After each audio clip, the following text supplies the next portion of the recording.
So this morning, we've got a terrific day of presentation. I think in some ways, actually, today is going to be a little bit more, let's say, advanced expert level than yesterday was. And we've got some terrific guest speakers who are coming in, Seth Besmertnik from Conductor, and then Danny Sullivan will be here later in the afternoon to talk about kind of some future of search stuff. Just a few housekeeping tips. If you find that you have lost anything, for example, last night I lost my laptop and left it at the Burke Museum in a cubbyhole behind where they were serving drinks. Apparently I had one too many and then left without it. So this morning I'm going to go run back up there and grab it. If you find that you've lost anything, you can talk to Jillian, who'll be out in the hall arranging everything. Let's see, with the presentations, I think it's in your booklet, but in case if you missed today, I don't know how you hear me right now, but if you missed today or yesterday or any part of the sessions, you can get a DVD copy of this, and you'll see our friends here filming, and that will be available free to anybody who is here. All you have to do is fill out this little form that Scott's arranged for you, and that'll be set up. And then after the end of things today, which I think is at 3:45, we're going to pray that the sun is still out and go over to the Agua Verde Paddle Club. We've got kayaks you can take out on the water, and we should have a big tarp up just in case it rains, barbecue, and all that kind of stuff. So it should be great.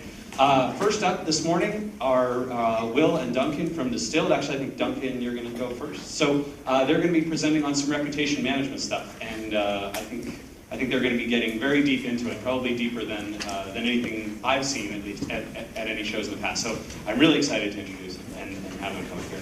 Welcome, Duncan. In case it rains. We've come over from the UK, and it's throwing it down. Anyway, so what we're going to talk about today, where's that little picture? What we're going to talk about today is the kind of things that we're going to talk about with reputation management. So kind of search results, what the sorts of things we do. Will's going to talk about some of the tactics. Keeping it natural, we're a huge fan of that. Making it look like you haven't done anything makes everything just seem that much better. Some of the pitfalls, and then Will's going to just rattle off some techniques at the end, some tips that will hopefully give you some ideas. So if we start with why you should care, let me quote from eConsultancy. 7 out of 10 British consumers will not click through to the website if the search results contain negative comments about them. So SEO is kind of pointless if there's a result below you is saying something negative, something bad. Doesn't matter whether you're top, you're going to lose 7 out of those 10 visitors. So the other reason is you don't have to be doing something bad for this negative reputation to take hold. Let's take someone high profile like Rand. Potential clients almost always, I guess, will search for SEO Moz, will search for Rand's name, and with anyone successful you start getting negative comments, people disagree with something you've said. If any of those start ranking, you're going to be in trouble, you're going to start losing potential clients. And this is what the reputation management is here to solve. So Virgin's are kind of de facto example of someone who's kind of got this.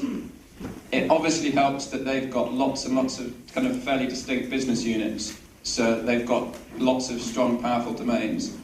But the first result for Virgin, albeit a slightly dodgy search phrase, they've pretty much got it covered.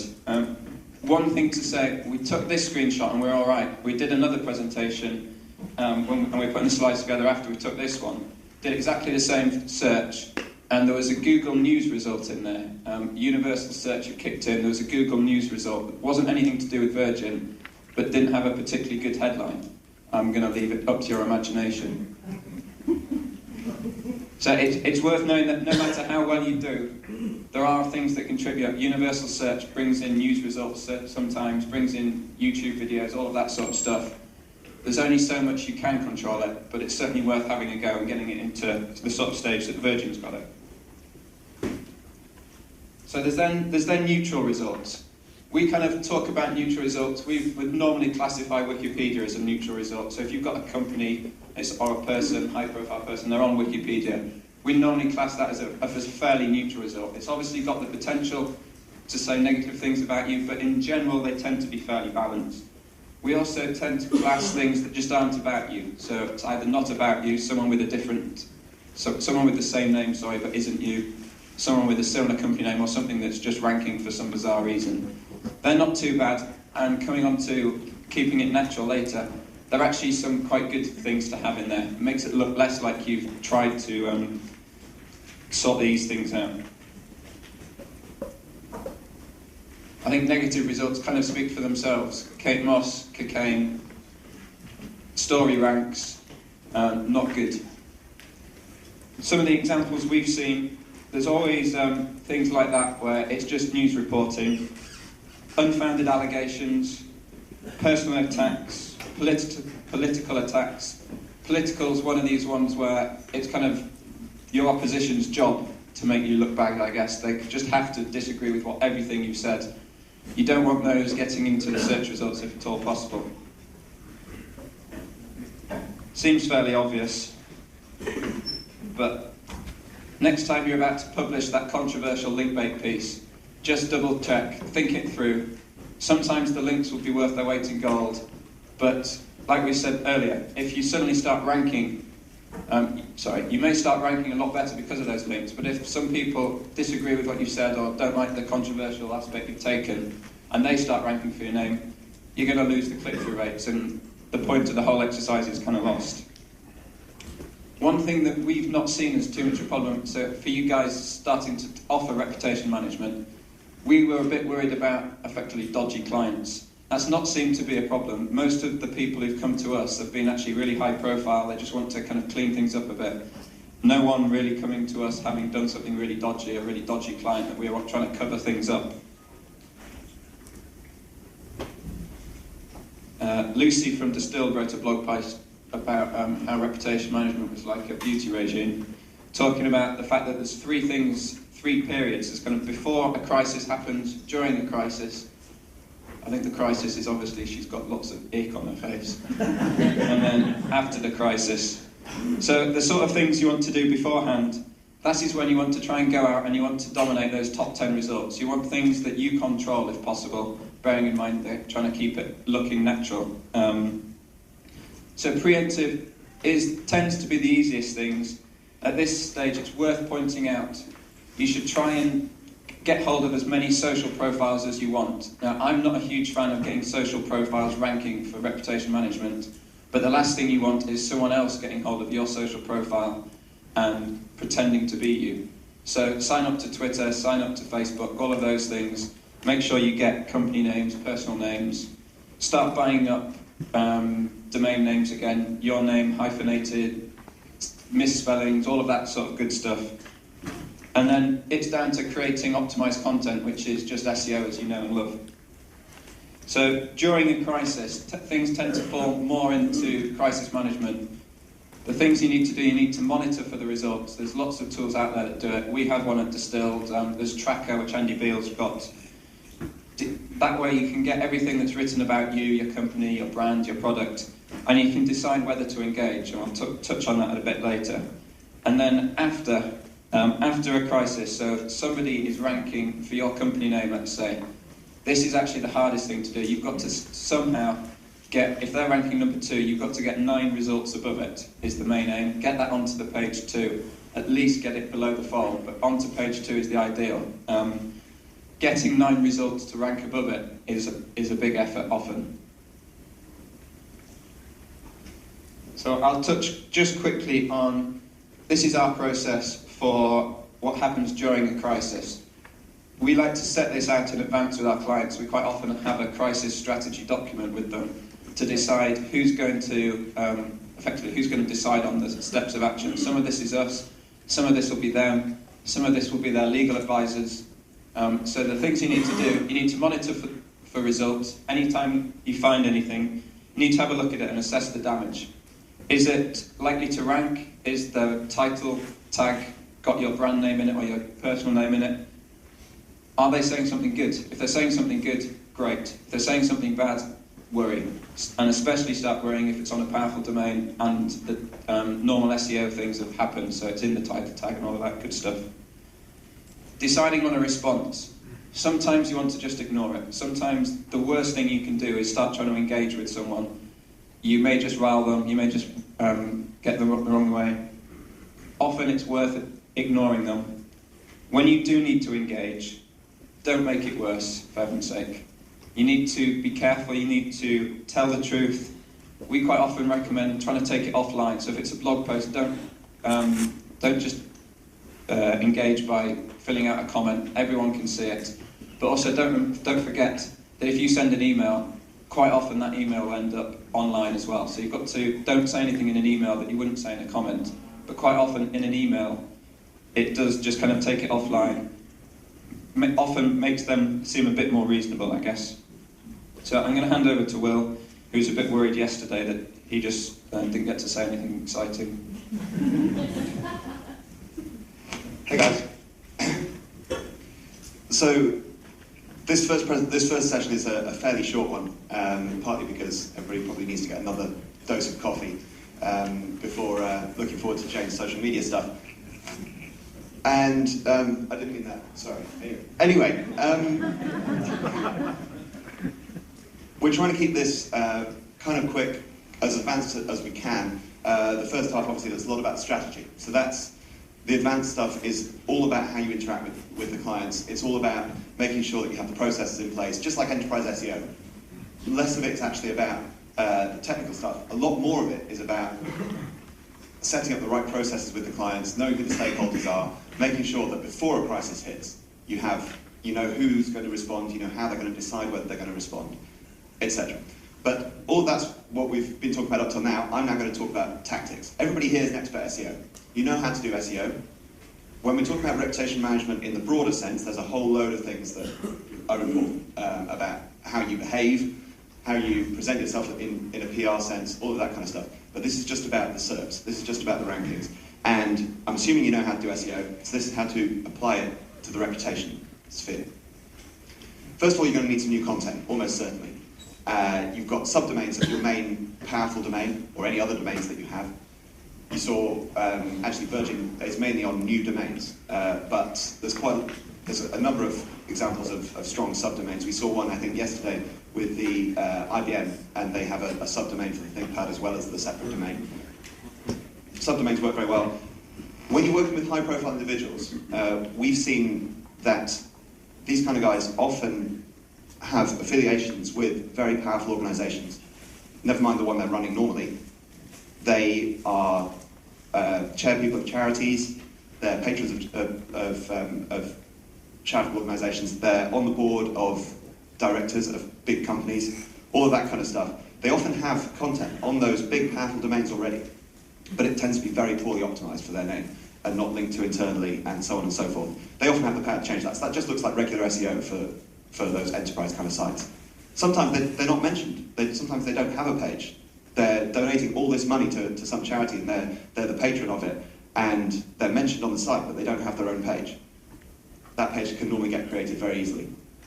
And it's easy to get links to those kind of things as well, because it's perfectly natural to link to that from other places that you already have content on the web. Hosted content, effectively leveraging the power of other people's domains. So YouTube drops in with universal search very often, very quickly into the first page of search results. As we've talked about, profile pages, not always the most powerful thing, not always the most recommended thing, but it can be very powerful. Twitter ranks for all kinds of people's names. It ranks for Obama, I think, and if you're using it actively, that can be a really, really powerful, really good tool. A few tactics that it's easy to forget in all the excitement. You're still doing SEO. Still think about keywords. It's not just about one phrase. There are variations of people's names. People search with titles, for example. They search with middle initials. They search with shorter versions of people, full names and more friendly names. And they search for online handles. They search for nicknames. The long tail also extends outside of just people and brand names. It extends into issues. So when Apple had the problems with the iPod screen scratching, people were searching for iPod scratch screen and all kinds of variants of that. Now, in those situations, it's going to be much harder to own the search results because there are going to be some pretty powerful sites that have written all about that. But at least you can have your side of the story across. In that situation, they can have an official press release that says, you know what, it's not that bad. It's people who've kept their iPod in the pocket with their keys or whatever. Keeping it natural. Duncan mentioned this already. A lot of, certainly individuals, it's a lot more natural, I think. A lot of people are used to brands doing this kind of thing, but when individuals are doing it, it's often something that they don't want it to be completely obvious that has happened. So, a few tactics quickly to run through. Look for other people who have the same name or a similar name. Often, Google will interpret it fairly widely, and you do get people who have the same surname ranking and things like that, especially if they're on very strong domains. And one of the things that we really like is other people's Wikipedia pages, because they rank like crazy, and there's no risk to them because they're about somebody else. So if they get edited for whatever reason, then that's not going to affect your reputation. SERP replacement is, I don't know if that's a widely used term, it's what we call it, when you very often see, for example, we've got a client who, there was an allegation made about a fraud case, subsequently thrown out, but a strong newspaper website, ranking number 2, with a title all about them and $20 million fraud. That obviously doesn't look very good. So getting lots of things to rank above that is going to be very hard because it's on a big, powerful newspaper website and it's optimized for their name. So instead of trying to get lots of things ranking above it, they're a fairly high-profile person, so they've been written about on that same newspaper loads of other times. So do a cite command, look for other stories about them, find some nice ones, find the most optimized ones where they're mentioned in the title that it's neutral or positive, and link to some of those. And it's, again, completely natural to do this, because you can link off your media page, you can link off your personal website. It's completely normal to link to good press coverage. And it jumps in place of often you get the indented result first, then they flip over, and then you do another one, and all of a sudden the bad story's gone. And that's powerful, and it looks completely natural, because you only get generally two search results from one domain on the page. Universal search. Mentioned already that it's common for things like YouTube videos to drop in. So use that to your advantage. People see it all the time, and therefore it looks like a very natural thing. The bottom one, this is probably pretty extreme. I don't think we've actually recommended any of our clients change their name. But you could. And certainly the middle initial thing, if your business card presents you in a certain way, that's likely to be the exact phrase that people use when they search for you. And it gives you a chance just to switch that. You know, I could, if I was trying to cover something up, which I'm not, I could start calling myself William, or I could use a middle initial. And, you know, you probably, like I said, it's pretty extreme. Getting married works pretty well there. A few pitfalls quickly. Google likes diversity. If you do manage to get this and it's all just singing one tune, but there are other tunes out there, beware, because they like to pull in a diverse set of search results. So it's very tempting when you're link building some new content to use everything you've got at your disposal. You've got all these, you've got a corporate domain, you've got your own domain, you've got all these social media profiles, you've got all this stuff. Why not point all of them at the new thing you're launching? Well, that starts to look a little bit suspicious, and everything starts to look a bit homogenous. And so try and keep yourself, use Excel, use whatever, to remember what links to where, and try and keep it at least separated into 2 camps. Another pitfall, universal search, not always a good thing. We saw with the Virgin example. It can just jump in there and it'll rank number 1. It's effectively above the first natural search result. So, to be honest, there's not a lot you can do about that except wait till it goes away. But obviously watch out for where they end up ranking in the long term. There are some things, sometimes you can do this around brand and product stuff. If you've got a strong enough PR machine, you can start putting out the next good story and that will replace the last story.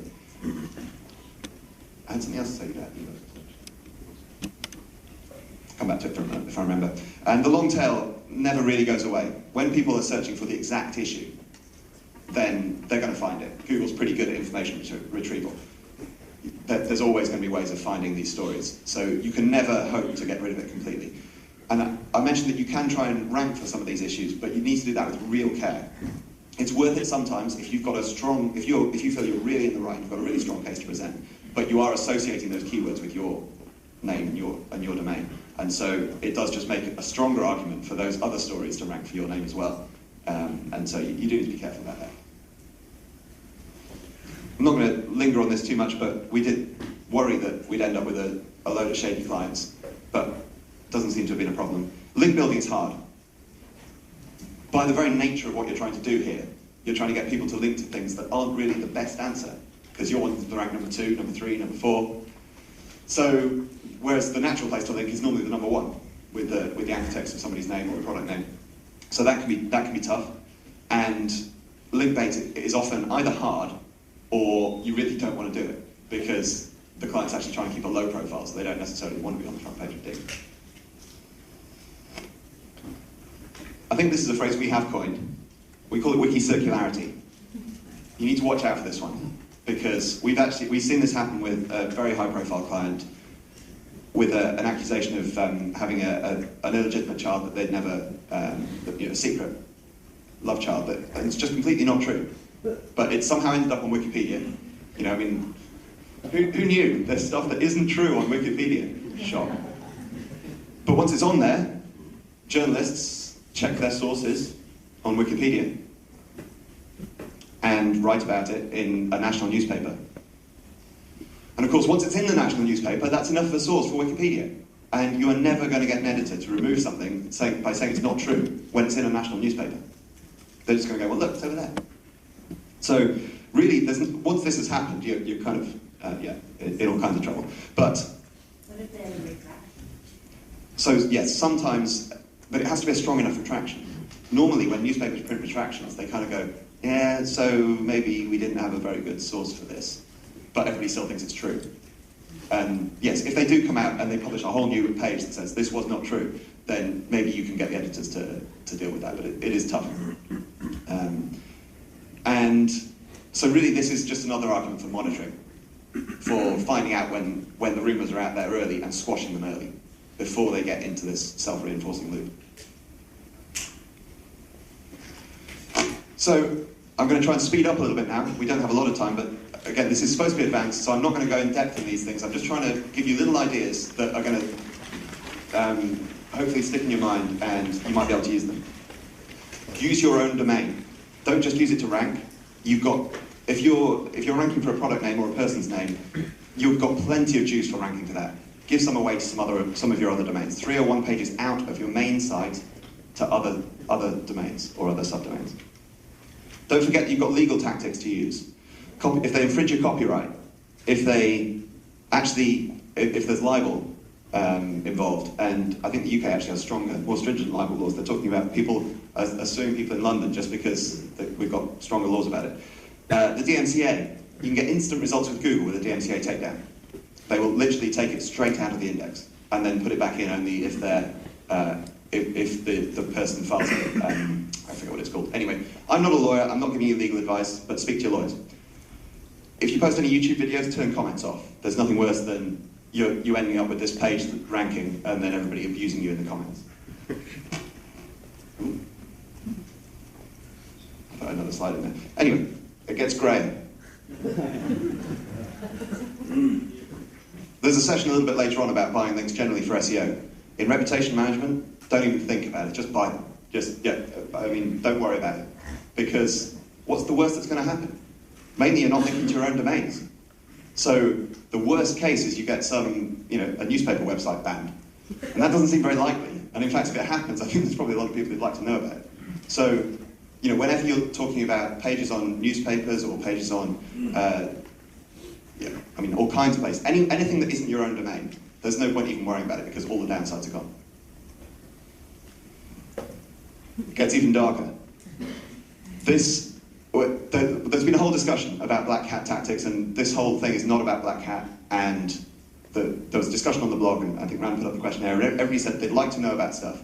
But I'd like to make very clear, we don't authorise this, condone this, recommend this, I have never done this. But Google has a URL removal tool, and which you can use on anybody's website. But you can only use it on a page that isn't there at the moment. So if somebody's server has downtime and returns an error code, you can do a URL removal, and it will apparently drop out for up to 6 months. So, like I say, not recommending that, but it's worth it. It's just, you've got to know about these things. Seriously, I've never done it. So that was rapid fire. I hope that we've given you some little bits and pieces of things to think about. Certainly I find the most useful thing often isn't somebody going into great depth, it's just giving out some of those little tips and tricks.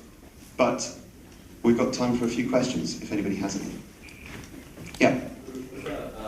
I know that information you put online could never ever go away. There's sites like archive.org that archive it. Any way to control that? I believe that, I think some people have had some luck with legal approaches to that kind of thing. I'm not 100% sure with the archive. It tends, obviously because it's not going to rank anymore, it tends to be, it tends to be pretty hidden away. So yes, it's still out there somewhere, but we tend to worry about it a lot. I think the thing to recognise or realise is that this isn't a tactic that's going to remove bad things from the search results. It's a tactic to put them as far down the search results as possible. As we pointed out, if people are trying to find things and someone has written, you can't really do very much to get rid of them. It's purely about making sure that the 99% of people who don't go beyond the first page of search results don't find those things about you. One right at the back. What's a good tool for tracking what's being said? Did you mention? So we have a tool at Distilled, reputation.distilled.co.uk. Andy Beale has one called Tracker, which I think is trackur.com. Google Alerts is a good way. The problem we found with Google Alerts, which I think is what our tools tried to solve, is that quite often, certainly if you've got a name like Distilled, quite often what things were said about us were about whiskey. We do like whiskey, but they're not always about us. Any others? All right at the back. Have you had any success using press releases to help push down negative news stories? Have you tried that tactic at all? Press releases, maybe inane press releases about product launches or charity events, things like that. Have you utilized that to maybe in the universal search push the news? That's certainly a tactic that's worth bearing in mind to try and push down results in universal search. Certainly inane press releases aren't likely to help in the long run because they're not likely to be the thing that ranks on page 1. But they're certainly quite a good tactic to, if universal search has been triggered, but to try and replace the news result that's there with something more generic, I guess. Yeah, I would say without the inane part of that, so basically make it as genuine as you can. Particularly with larger people, larger companies, any kind of financial release, because there's a lot of people who are mandated to cover that. So if you release, obviously that depends on there's a load of regulations about what you can and can't say, but if they can put out anything financial, then there's a lot of people who have to report that. I used to work for a university, and we had a shooting on our campus, a lot of people were killed, and we have a Wikipedia article that is still related to that incident, ranking number 2, and we've tried linking to the main Wikipedia entry for the university from the university's website and all kinds of tactics. So that's going to be an example where ranking lots of things above it is going to be very, very tough, and it comes back to the search replacement idea that I was talking about before. One thing that can work quite well with Wiki in particular is because you can change other pages, you can increase the internal linking to the main university page. So do a search on Wikipedia for mentions of the university, and every time it's mentioned, go ahead and edit that and link it to the main page. Obviously you have to do that carefully. If that's all that the account that you set up has ever done, then editors are going to get a bit suspicious. But as long as you're making useful changes, that's a good change to Wikipedia. Most times when people are on Wikipedia and there's a mention of the university, having that as a link to the university's Wikipedia page is going to be really valuable. So that internal linking is very strong off Wikipedia. Any more? Looks like we might be done.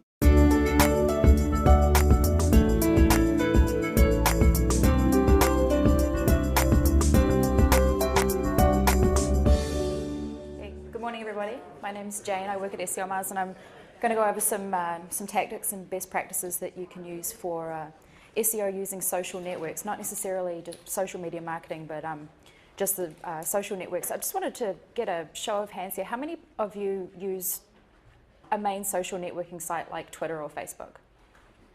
How many of you are solely using Twitter? How many of you use Twitter on a regular basis for things other than personal use, marketing? Oh no, I don't want to set it as my home location. Thank you. Marketing purposes on Twitter. So a fair number of you. Some of you, this might be somewhat of a refresher. Others, it looks like this is going to be some good new information. So I think the first thing that people often ask when they're deciding whether or not to use social networks for marketing and for SEO purposes is why bother? It can be a huge time suck. As those of us who spend quite a lot of time on Twitter know, all of a sudden 10 minutes has passed, you've had a conversation with people, you think, crap, that's 10 less minutes I have in my day to do some work. Well, it isn't necessarily a waste of time. You can use social networks for fantastic branding purposes. One of the really good examples I've seen of this of late is BlackBerry Geeks or bbgeeks.com. And if you guys are online right now, you can fire up Twitter, twitter.com/bbgeeks. It's the Twitter account for a website that is basically, it's for BlackBerry users. They've done a really good job on Twitter of creating a great user base. They're honest about who controls the account. They're not pretending to be a person who just happens to be interested in Blackberries. They're branded as themselves. They post really frequently. They offer discounts and incentives, prizes for their followers and their friends, and they're building a really good brand that way. One other thing that's really good is they actually reply to people.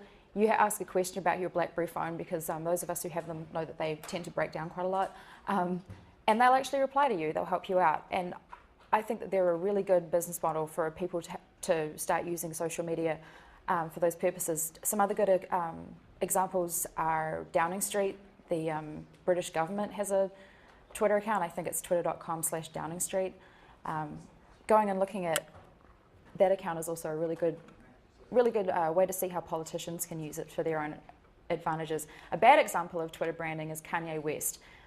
I think he's only, yeah, everyone laughs as though that's really surprising. I think he's only updated a few times. It's usually generic press release type information. Do what bbgeeks.com does, do what Downing Street does, don't do what Kanye does. Duncan kind of already went over this, but these things also can rank really well in search engines. Social networks can rank, your profiles can rank really well in search engines. So grab your company's names on popular sites. We had big trouble a little while ago when somebody had gone in and registered twitter.com/SEOmars, and they weren't saying particularly nice things about us. The real kicker about this was, if I go to the internet and search for our company's name, it's ranking, is that 4th or 5th? Yeah. Another thing I saw this morning, and it's not actually ranking anymore, and I'm a little bit upset about that because it was a good example, was our ICANN wiki page that I created a little while ago was ranking 1 above our Twitter profile when I looked at it from home this morning. So just an aside, you might want to go and make a company profile on there as well. But yeah, it's ranking very highly. Click through now, and it's all our stuff. It's branded with our name, and we wait.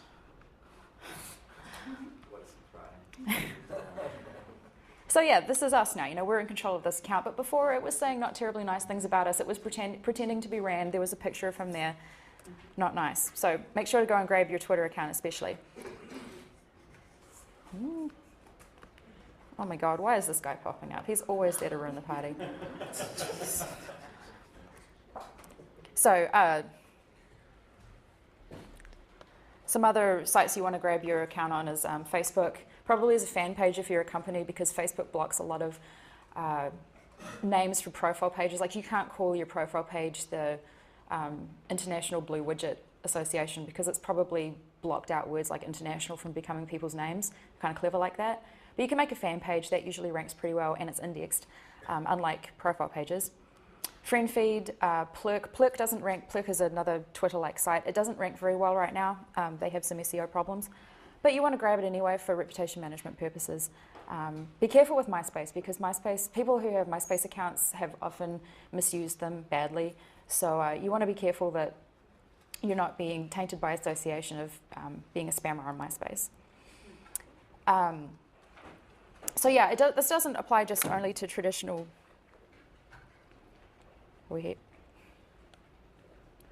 I think my microphone stopped working.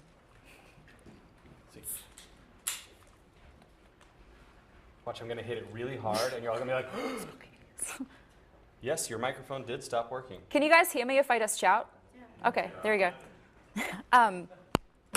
So yeah, it doesn't just apply to traditional social networking sites. For example, if you guys all have SEO profiles, if you go and search for whatever you called your profile name, if you called it your own name, your company name, which is quite common for people to do, those usually rank really, really well because it's a strong domain. So you want to go and find whichever particular websites there are in your niche that allow you to register accounts and create profiles on those websites and maintain them, because you don't want to have a whole bunch of things ranking really highly and people click through and there's nothing there.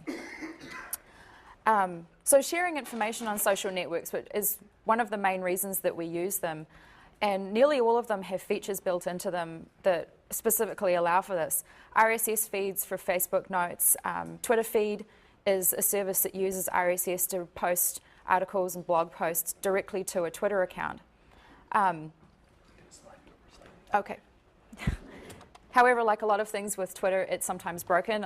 Anyone who has used that service knows that generally everything that can go wrong will go wrong with Twitter.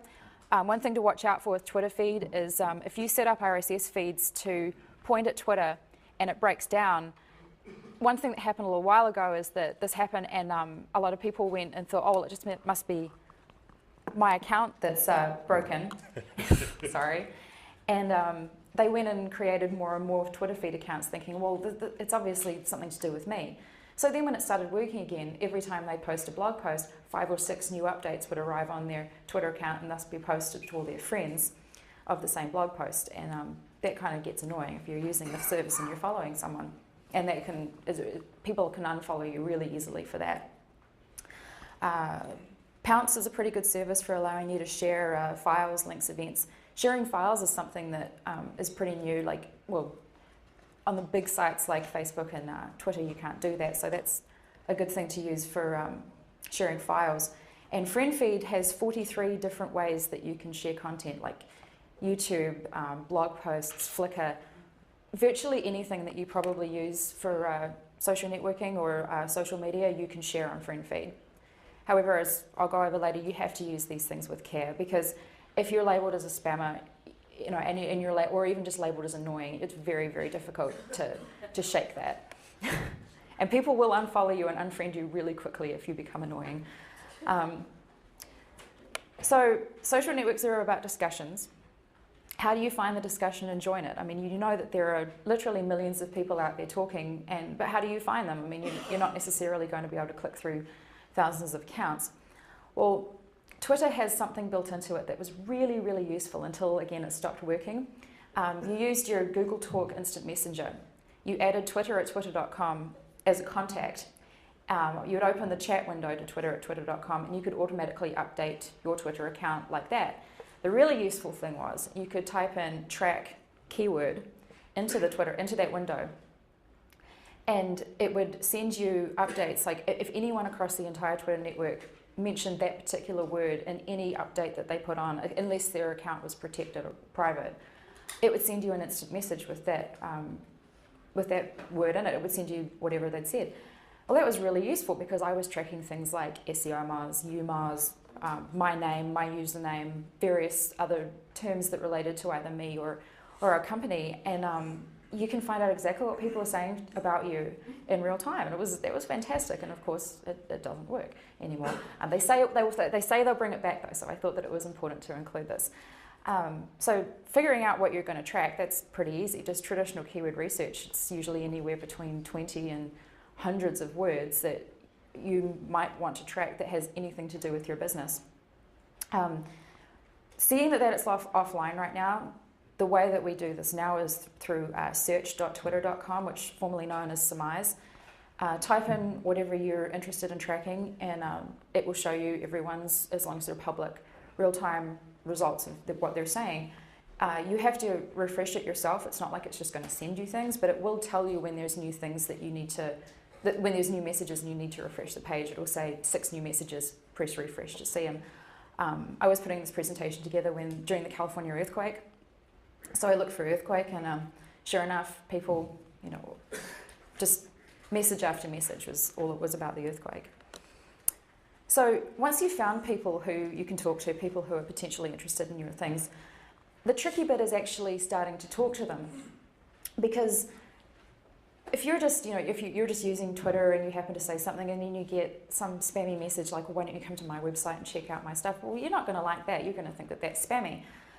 Not very long ago, I wrote a message into my personal Twitter account about wanting to make a peach Bellini, which is a rather horrifying drink, including peach schnapps, peach vodka, champagne, and orange juice. And yeah, it sounds pretty disgusting. It's not. It's quite nice. But I checked my replies tab not very long later, and this account called Girly Drinks had messaged me and had said had pointed me to a really good recipe. And I thought, at first I thought, oh, that's useful, and I thought, wait, that's interesting from a marketing point of view.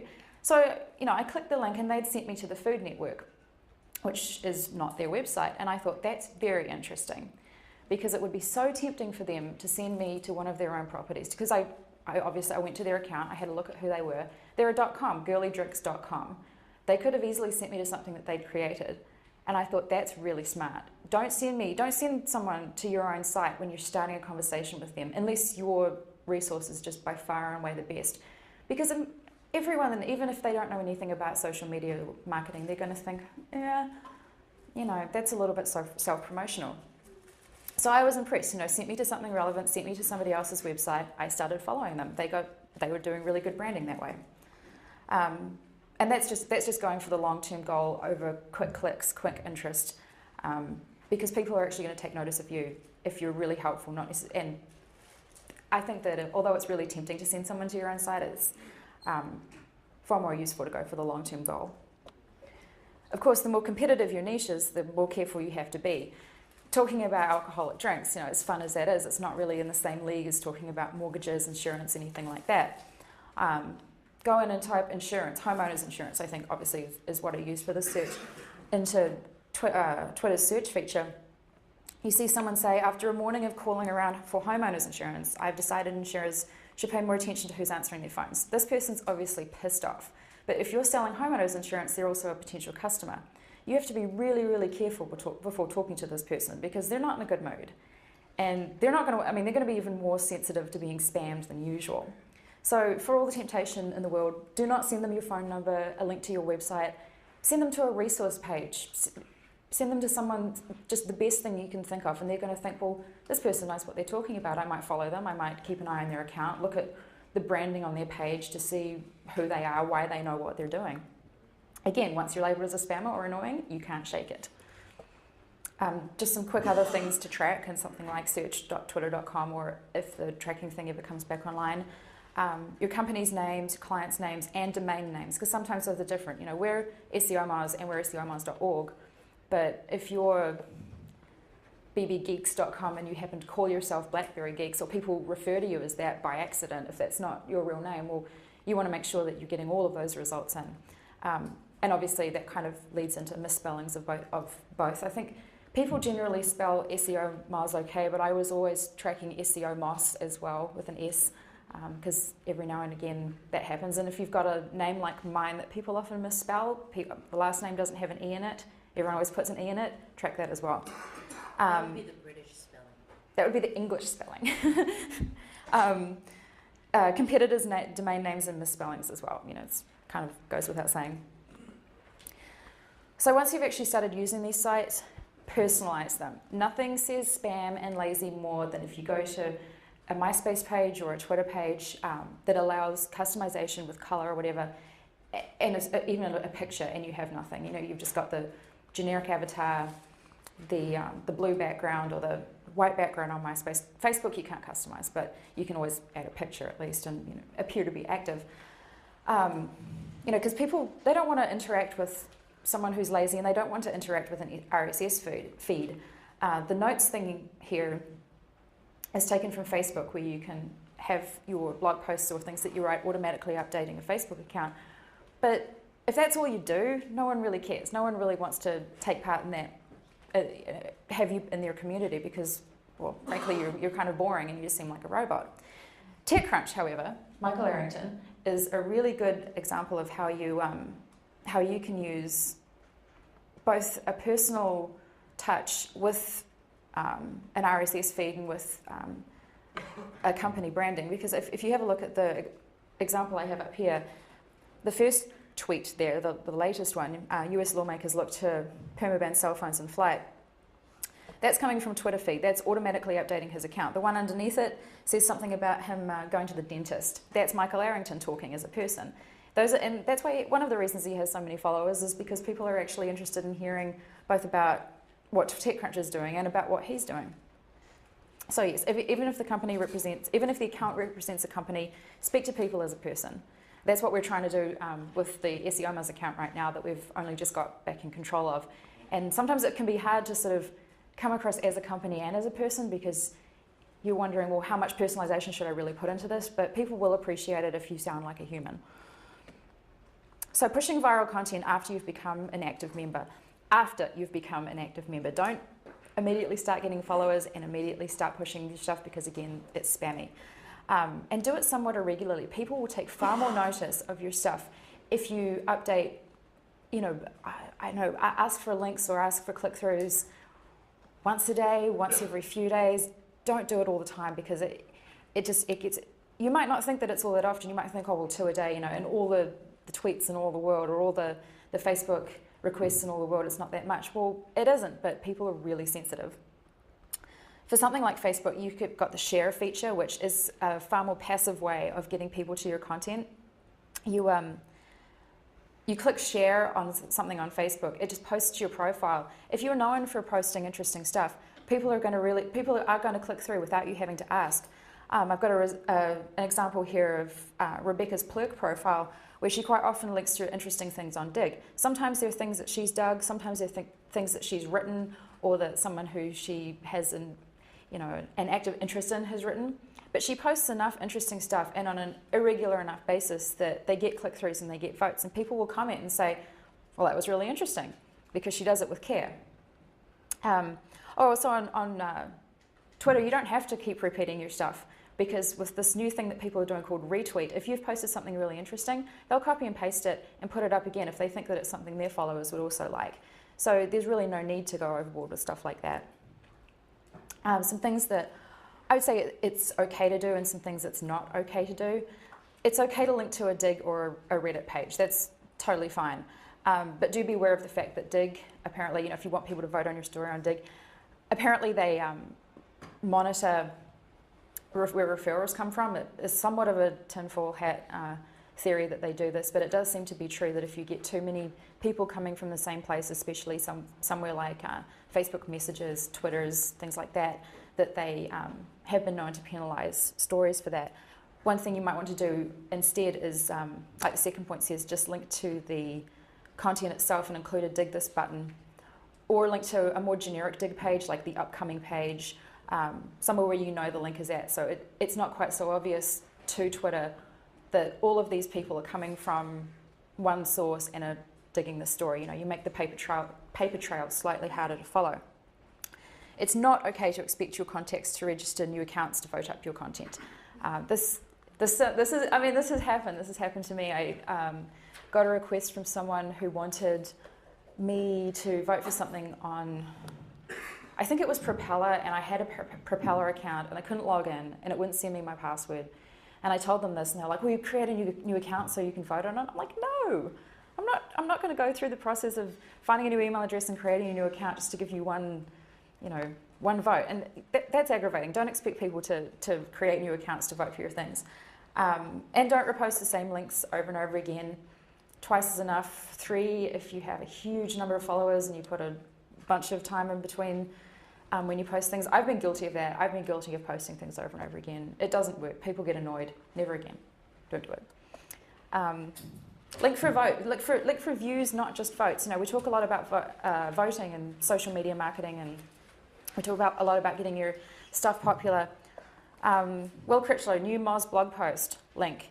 People are more likely to click on that because it looks like he's just interested. He thinks it's something interesting that you might want to read. He's not asking for a vote. It's not an automated blog post submission. I clicked on it, and I also thought it was a really good example. So there you go. So onto some real quick linking techniques for social networking. URL shortening services are really popular.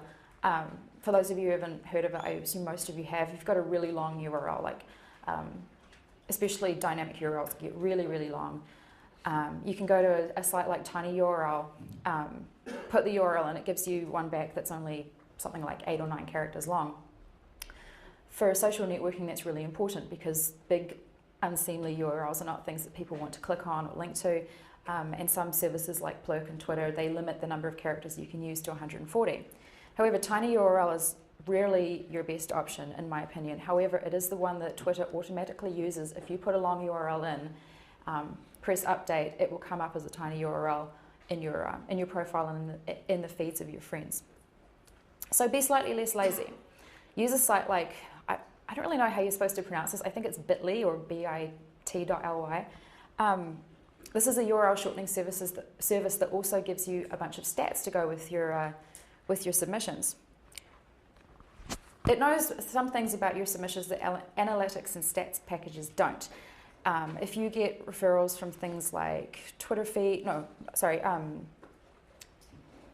clients like Twitbin, things that people use on their desktop to interact with these services, your traditional analytics and stats packages will show it as no referring link. They don't know where it came from.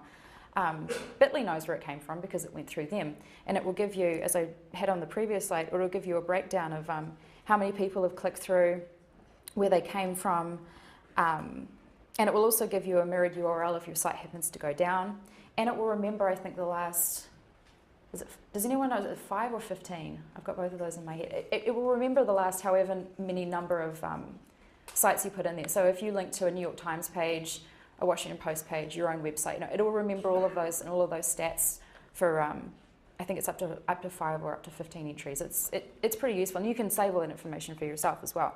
Now that's something that your analytics package can't do, especially if you're linking to somebody else's website, like if you've been guest blogging somewhere, or you link to a newspaper. You can't get into their account, into their analytics, but you can use it through what Bitly will tell you. It also keeps an accurate count of all your visits, so it's not like you're guessing, well, I think that one probably came from Twitter, but I'm not sure. It's dead accurate. So not to go on too much about the service, but and I've got nothing to do with them, I just think they're cool. 15 URLs. It remembers the last 15 URLs you've created, provides an API. The thumbnail image of the page, as you saw in my example earlier, which is, I know that's not really useful, it's more just aesthetic, but it's pretty cool. And a mirror of the page if you go down. So it's definitely, I would say, one of the better URL shortening services you can use. Finding direct links. Sometimes most services are really good at no following all of their links, but a couple like Twitter, if you put a link in the bio section as opposed to the website section, it's followed. Yay! Especially if you start to gain some page rank on your Twitter profile, that can be really useful.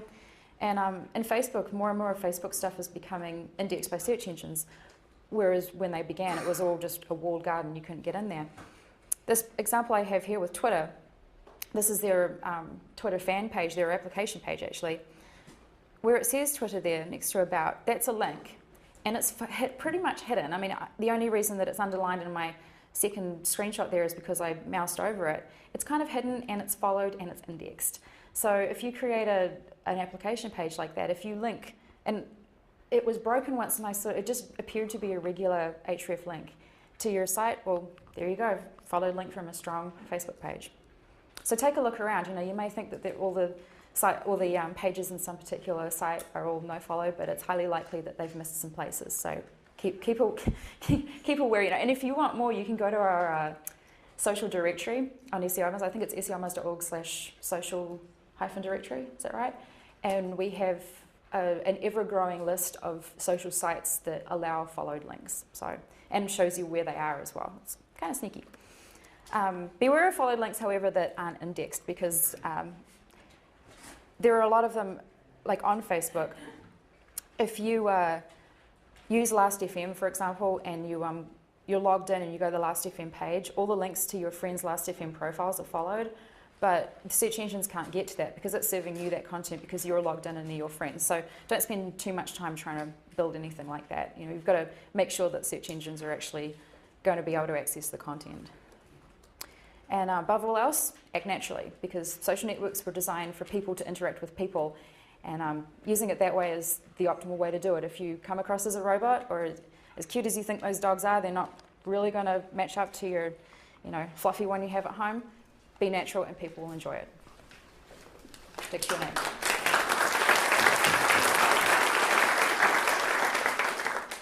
Right. We still use it. Yeah, we'll share. How about Okay. that? Oh, I'm going to need that second video mic. Thank you. All right. So I'll I hold it for a while because my arm hurts. it's very heavy. But this is Just kidding. All right, thank you. Cool.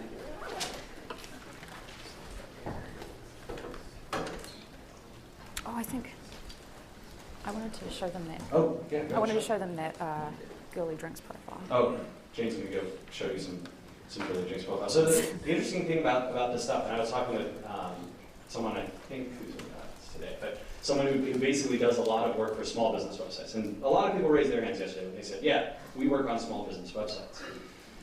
Social media profile building and the kind of work that Jane does, you can have quite a bit of success ranking for non-competitive terms with just those links. You know, literally go out, find 40 or 50 social networks, build relatively, strong, moderate profiles, get links back from those. You can find yourself ranking for surprisingly competitive things. And it's no surprise. I mean, those sites are very, very high, in terms of page rank and trust and authority that they pass. And so even though anyone can build links from them, the idea of building up strong profiles on them means that you get a lot of value out of those links. So I think it's terrific. Sorry, go ahead. Oh. Have you got it on there? Yeah, I do.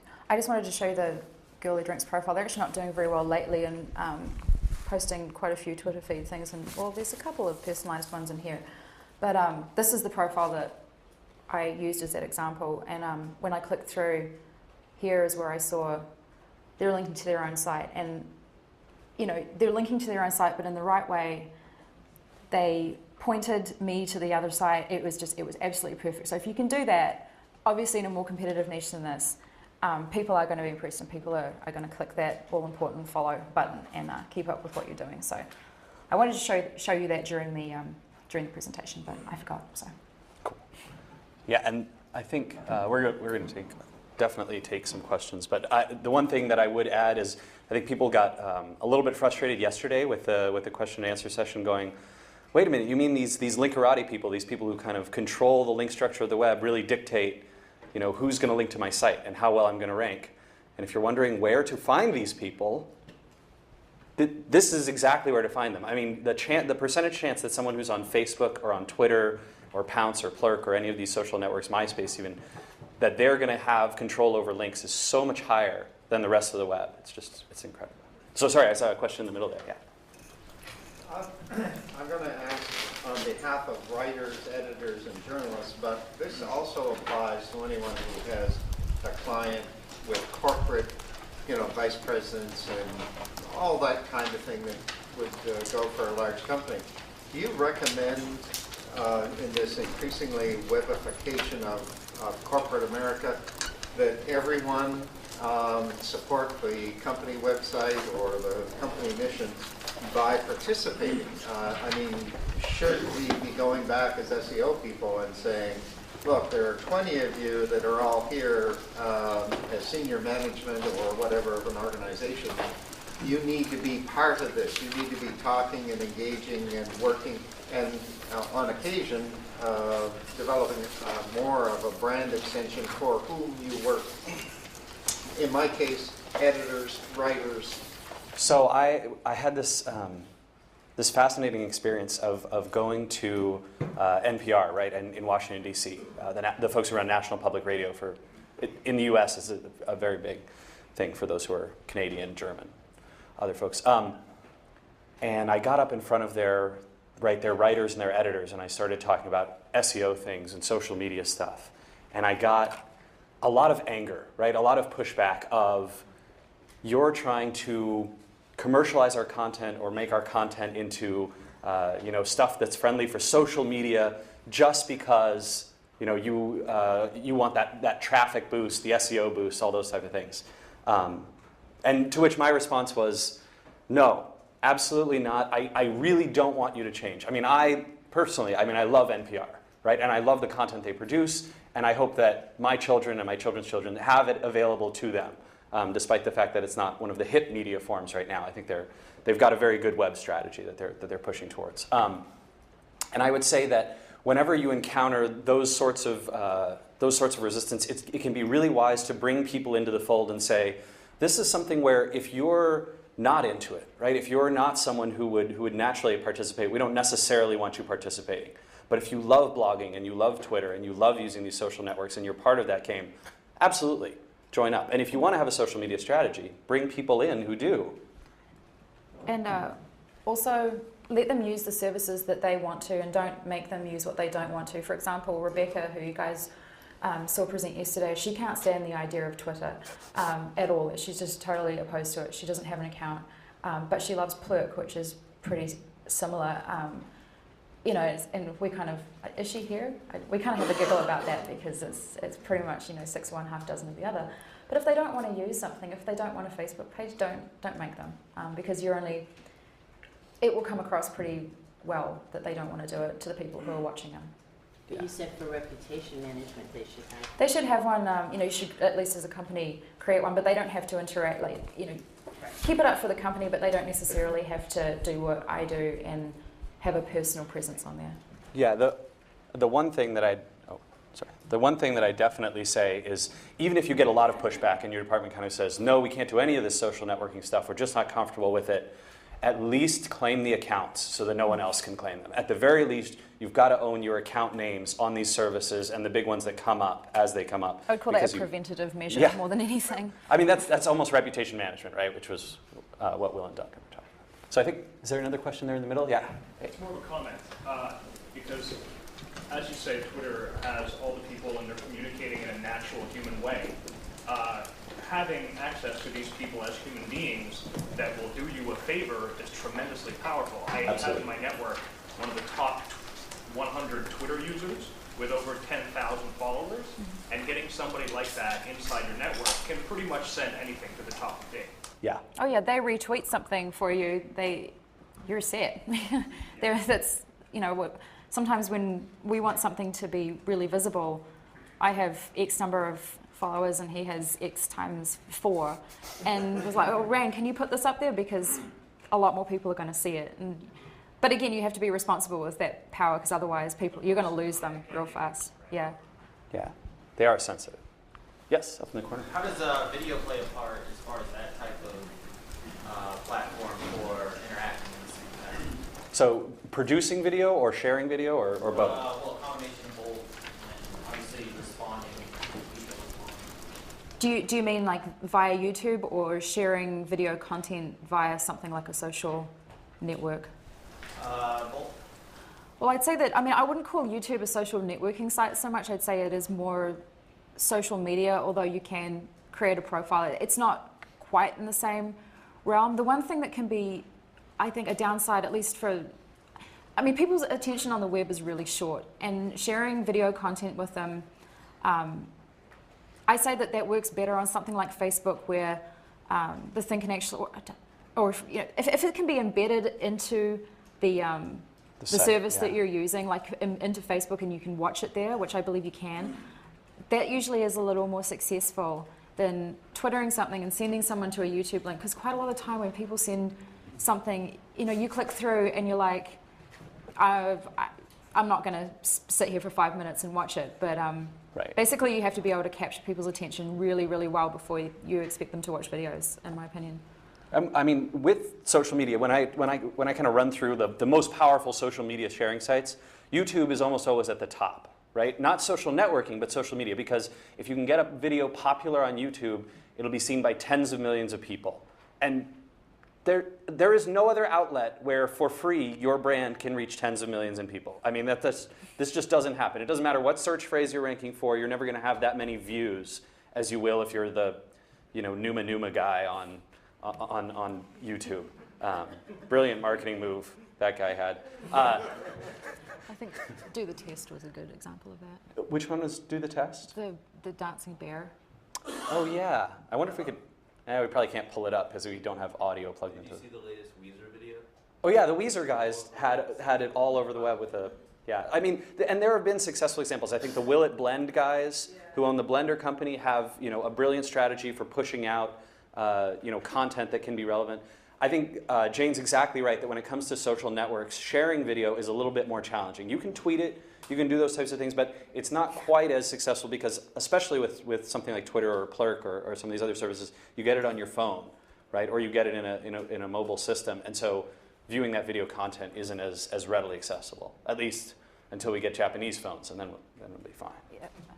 So wait, can we do? I don't think we can play it, but it got this video, and it was actually a very short period of time, got 4 million views. Should we?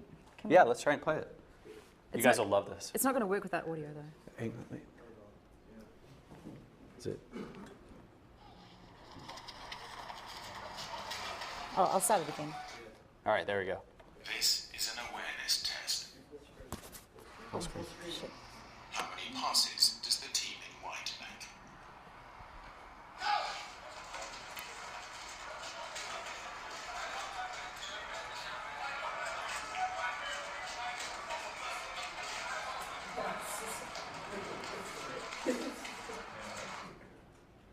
The answer is 13. But did you see the moonwalking bear?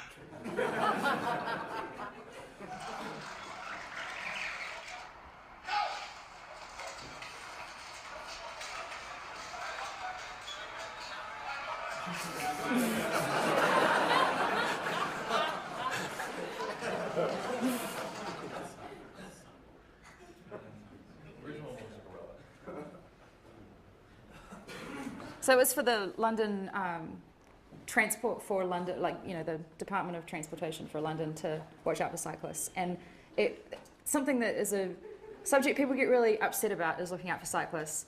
And something that is also could be perceived as pretty boring got over 4 million views on YouTube in a very short space of time. So, in fact, more on their own website and then on duplicates of the video as well. I like to think that we're partially responsible because some of the people who work at this company who made this are subscribers to SEO, so probably we inspire them. Totally kidding. Totally not kidding. They're not going to like that. Yeah, in the back. This goes back to a few questions ago. I've got some pretty conservative clients that aren't comfortable, but they are comfortable with LinkedIn.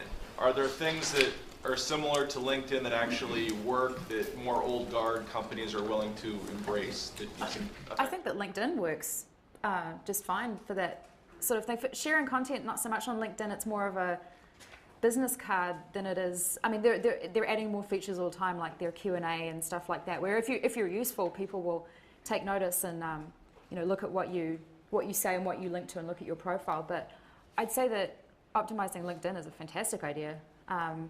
There's also, on our Web 2.0 awards, we had the professional networking winners. Shall we have a look at that? Yeah, I think there's some good ones. The only thing that I would say about old guard stuff is that a lot of it is how you use the medium, right? So something like Twitter could be a very professional type of service, right? The fact that a lot of people use it in less professional or more personal ways doesn't mean that your company can't apply it in professional but still interesting and valuable ways. I think that certainly you can see when there's a big company that just started using Twitter really, really well. JetBlue uses it. Comcast does. Yeah, and Comcast both use it. I would check those out and use those as good examples to kind of be like, hey, anyone can do this, and you can see the types of things that go through there. I think the big like coupon and discount network. What's that blog that's been around forever? Shoot. Is it Slick Deals? Yeah, Slick Deals, I think, started using Twitter, again, very effectively. Same sort of thing. And what? Woohoo. WOOT. Oh, the guys who offer like the one product a day? Right, yeah. So those are some good examples. I checked them all out, and that potentially could be good. You can also, I mean, this is a pretty short list right here, but also check out Biznek, Professional on the Web, and Zing, or is it, I don't know how to pronounce it. Xing, I don't know. And we just actually worked with a client, Fast Company and Inc.com, who built a site called IncBiznet.com. And IncBiznet is terrific. Again, very much like LinkedIn, and the idea is very, very professional level networking. And there's a lot of, I mean, I was shocked at the number of C-level executives that I saw in the service very quickly. I think that's because they own brands like Fast Company Magazine and Inc. Magazine and that kind of stuff. So they have a lot of ability to send their audience, which is professionals, entrepreneurs, executives, into that network. And that's another really good one to check out. It's incbiznet.com. I think we'll take a couple more questions. Yeah.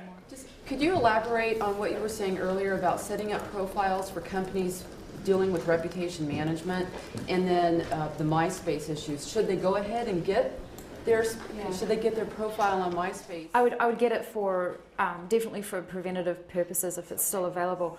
The really dangerous thing with interacting with people on MySpace is it's been abused badly since like 2003 when it started, and it's also hard to customize those profiles and make them look professional. People do it successfully, but it's not as easy as it's not as easy as making a Twitter profile look good, or I mean, obviously Facebook you can't customize. So I would say definitely for preventative measures. But to my mind, MySpace has it's almost lost a lot of its use for marketing because it's been abused so badly. The one big exception that I'd add to that is if you're in the music or the film world, or MySpace comedy. is or comedy or something. MySpace is still terrific for those purposes. There's two in the back. We'll take the far left back. As far as like social sites, Dig, Propeller, I've noticed that a lot of those stories can rank well within the search engines, but they tend to drop out after time. Have you discovered any tricks as far as keeping those stories in there? I've definitely noticed that as well. They do drop out. Sometimes I think that it's a good idea when they drop out, because then hopefully the site that the story linked to, your site or your client's site, will rank in its place. That's what I've seen happen a number of times. Keeping it in there can be tough because especially something like Dig with such a high volume of stories coming in every day, it does drop out the bottom. And unless you're linking to the submission, it probably is going to drop away. Yeah. However, it is good. I mean, I would say, you notice if you had a really, really popular story on Dig, for a while afterwards, people will still keep coming through from that page, and you think, how are they getting there? And then you think, oh, of course, that page is ranking for something in the search engine. Yeah. Generally, though, you want to try and get the story that it links to rank in place of the social media entry. I mean, one of the things, if you really want to keep it in there, the simplest thing I've seen is from the post itself that got dug or got on Reddit or whatever, link back to Dig. That'll almost always keep it in the top 5 or top 10, just because Dig has such a strong domain profile, right? And you see their domain strength is really tough.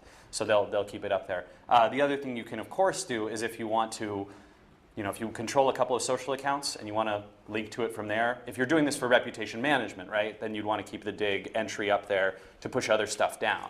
That potentially can work. Another thing that you can do is if, say you want to give your article some really catchy editorial title. It's the whole thing, are you writing for users or writing for search engines, keywords or not keywords. You could give the title, either or, you could give the title of the article some funny name, and then the title of the social media submission something a little more focused, or the other way around. It usually is the other way around. The title of your article or whatever it is on your site is the thing that you want to rank in search engines, to have the keywords in. And then the thing in the social media doesn't include those keywords, so it's probably not going to rank for those keywords, but it is going to appeal to people instead. And in whichever way you do it, giving them different names, it depends on your goals and what you want to have rank and what you want to have appeal to people. Yeah, it's very customizable. There was one more question I think we'll take right in the back there, and then we'll wrap it up. Comment and a question. So MySpace can be extremely effective, and we've used it very effectively when I was at Helio, if it's genuine. So if that audience is the audience you're talking to and you are in the social media business, but it's also probably an 8-figure plus activity. So it's I think that says it a lot more effectively what I was trying to get at, that it's so huge now. You can't do it casually. You have to do a marketing deal with them in order to manage your profile. If you do, it can be insanely powerful. Yeah, and you can sign pro deals with MySpace to pay them and get and you can on Facebook as well, but it's not. I'd say it's probably not necessary yet, like it is on MySpace. You can do a lot more for free on and Facebook. You usually have to be a huge company to be able to afford big Facebook or MySpace campaigns like that. At least Facebook for a while got insanely expensive. So the pro stuff. The cheap one is StumbleUpon. You can buy, if you think you've got some great stuff that can get you really good quality traffic, you can buy StumbleUpon users who are kind of interested in your niche to come to your site through StumbleUpon. And I've seen some pretty high value from that. We did a test campaign with Faircast before they were bought by Microsoft. And it worked tremendously well. We had tons of people sign up for the email, tons of people get the flight alerts. It was a good thing. That's a great piece of advice. The question was around mobile social networking. So, we were very successful with MySpace and mobile social networking because we were a carrier. Yeah. So we controlled the mobile posts. Yeah. So photo posting, increasingly apps on iPhones. Yeah. Have you seen successful strategies for embedding links in those posts? Embedding links in the mobile posts? Mobile posts, photo posts, comments that you're making from your mobile device onto, obviously, social networks. And having them be followed. Having the links themselves be followed by people or followed by search engines? Search engines. Once they get posted, so mobile posts to a website. Right. Well, then this would be like when it goes into the Facebook feed or if it goes into friend feed or these type of things. So generally, again, it's either a second order effect or you have to find a network that's going to post it with the followed links. And I check out that social directory that Jane mentioned on SEO Moz. If you're looking for that second order effect, though, you can get really effective stuff but just by posting, having lots of people in the network or people who are listening to it check it out, and then they'll repost on their blog, on forums, on their own websites, through their own Twitter accounts, whatever, and you can get value that way. I just wanted to come back to StumbleUpon real quick. If you buy some traffic on there or you have a sponsored page, it has a tiny icon to indicate that the page is sponsored. When the user comes across on it, it'll be on their StumbleUpon toolbar that they've downloaded. But very few people, right up here. Yeah, very few people know what that icon looks like or will notice it. We've clicked on something. This isn't. Yeah, I don't even know what the icon. It isn't looks sponsored. It's a little green icon that'll appear somewhere in this part of the screen, if I remember rightly. And usually, if you click long enough, you get one. But I don't think we want to stay around that long. But yeah, people generally won't notice, which is all good. We're lucky. Sometimes you click StumbleUpon and find some weird stuff. All right, I think we're gonna wrap up. Unfortunately, we've got again the expert Q&A this afternoon. So if you've got more questions about social stuff, we can definitely answer them this afternoon. We're going to take a 6 to 7 minute break, and then we're going to come back with Seth Besmertnik from Conductor. Thanks.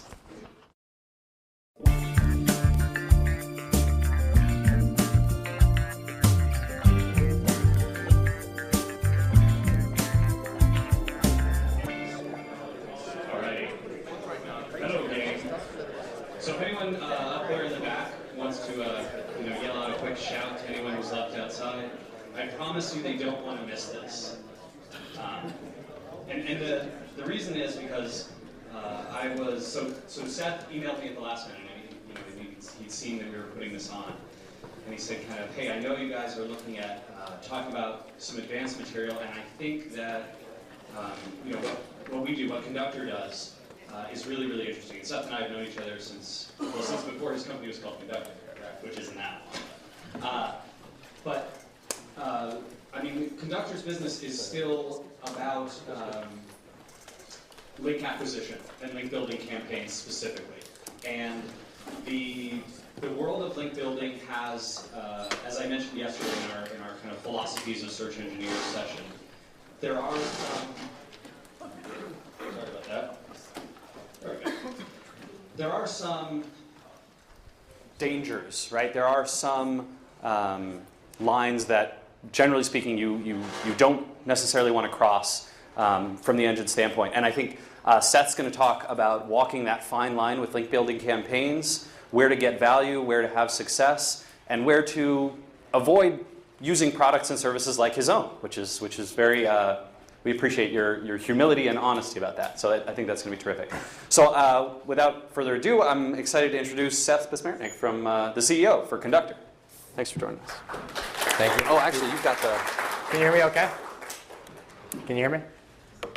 Yes, now? There we go. I'm going to move this up on you. There you go. What? Nope. There we go. Thanks. Thank you very much, Ren. It's a huge pleasure to be here and privilege to be here. So just a quick question. Who in this room has never purchased directly or indirectly a link for their site before, for their property? And then just apologize if this is repetitive, but who here is working for or on behalf of, like I'd say, a mid-market or an enterprise type marketer? Cool, good stuff. So my name's Seth. I'm from Conductor. Just one slide just on the background, who I am, just to establish some credibility. We started this company previously known as Link Experts, based in Manhattan. We have 60 full-time people, 40 of which are focused exclusively on our link building solution. As of today, we provide premium link building services to over 300 predominantly Global 2000 advertisers, and we power the link building products of 7 of the top 10 SEO and SEMs, as well as many of the world's largest interactive agencies. And I'll get into some of those details. So before we jump into specifically about paid links, sorry about that. Before we jump specifically into about paid links, I'm going to just take like a second just to talk about like the macro ecosystem of why do we have paid links and why do they exist, and those things are really adorable. And just kind of give us a state of the affairs. So we all have. So what are the search engines? What are they looking for? What search engines are robots, and what's their kind of? They have a very idealistic view on how the internet should look and how your specific property should look. And this is very general, but what we've typically seen is that they want to see you have a home page and that you have a very nice critical mass of links. You have links coming from sites with varying page rank and quality and relevance, and they say different things, and some of them have referral tags and all kinds of different things. But you have like this this critical mass of links, and the links point all over your site, and a lot of them will end up pointing at your home page. Then you have like these really nice category and subcategory pages. Now I'm going to make like an assumption throughout this presentation that you have a broader website that has perhaps multiple products or services and different subsections. But you have like these very siloed pages, and you have like the basic ABCs of SEO, title tags, URL, your keywords in your URL, all of that. And you have a page that's dedicated to a myriad of keywords that are very focused. Then you have other websites on the internet that link directly to that page, and they're relevant sites, and they have the right. They say, if this page is about MP3 players, then you have MP3 player related content with that exact link pointing exactly to that page. And like that's ultimately what you need in some form or the other to really rank well in major search engines. And I'll just use Google for the rest of this presentation. So we've done like a lot of analysis, and again, this is generalization, but what we found is in reality what exists on your properties, and this is predominantly true for the broader your product set is. This becomes more and more true, but most of the links that you have, and from all our research, it's like over 85% of all the links pointing to the lion's share of the companies that we work with point to the up part of their site, their home page, or pages that are one level down from their home page.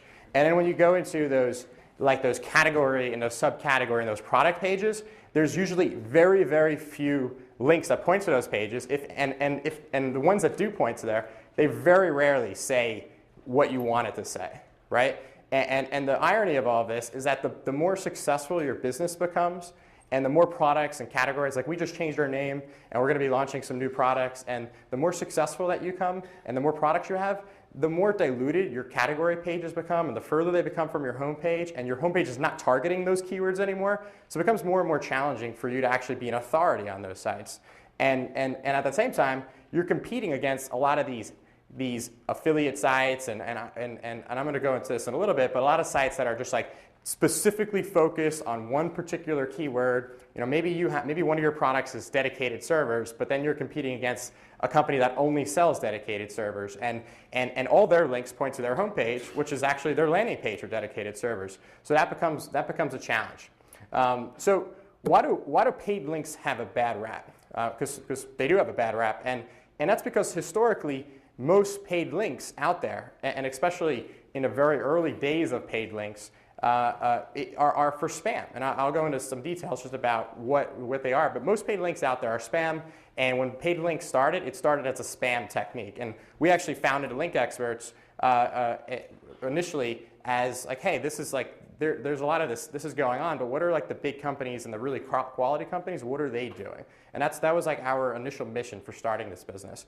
So, but it's like any other SEO tactic. You can use it for good ways, you can use it for bad ways. And the challenge is that most paid links no one thinks about users, they don't care about users, and the most important factor is that people use paid links as a way to manufacture authority. So what is manufacturer authority? And we talk a lot about that, but this is like a real example, and I'm not gonna give you the name of the site, at least not in this printed presentation, but this happens all the time. And it's like there's a company that you make a website, right? You have a website, and this could either be multiple pages of a website or literally hundreds of websites.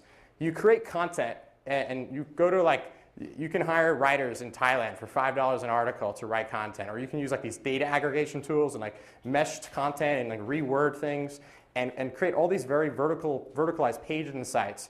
You go and you buy literally like tens of thousands of dollars a month or whatever it is of links, and you shoot them to the homepage of your sites, and then you redistribute all of that to all these other network sites that you have or pages.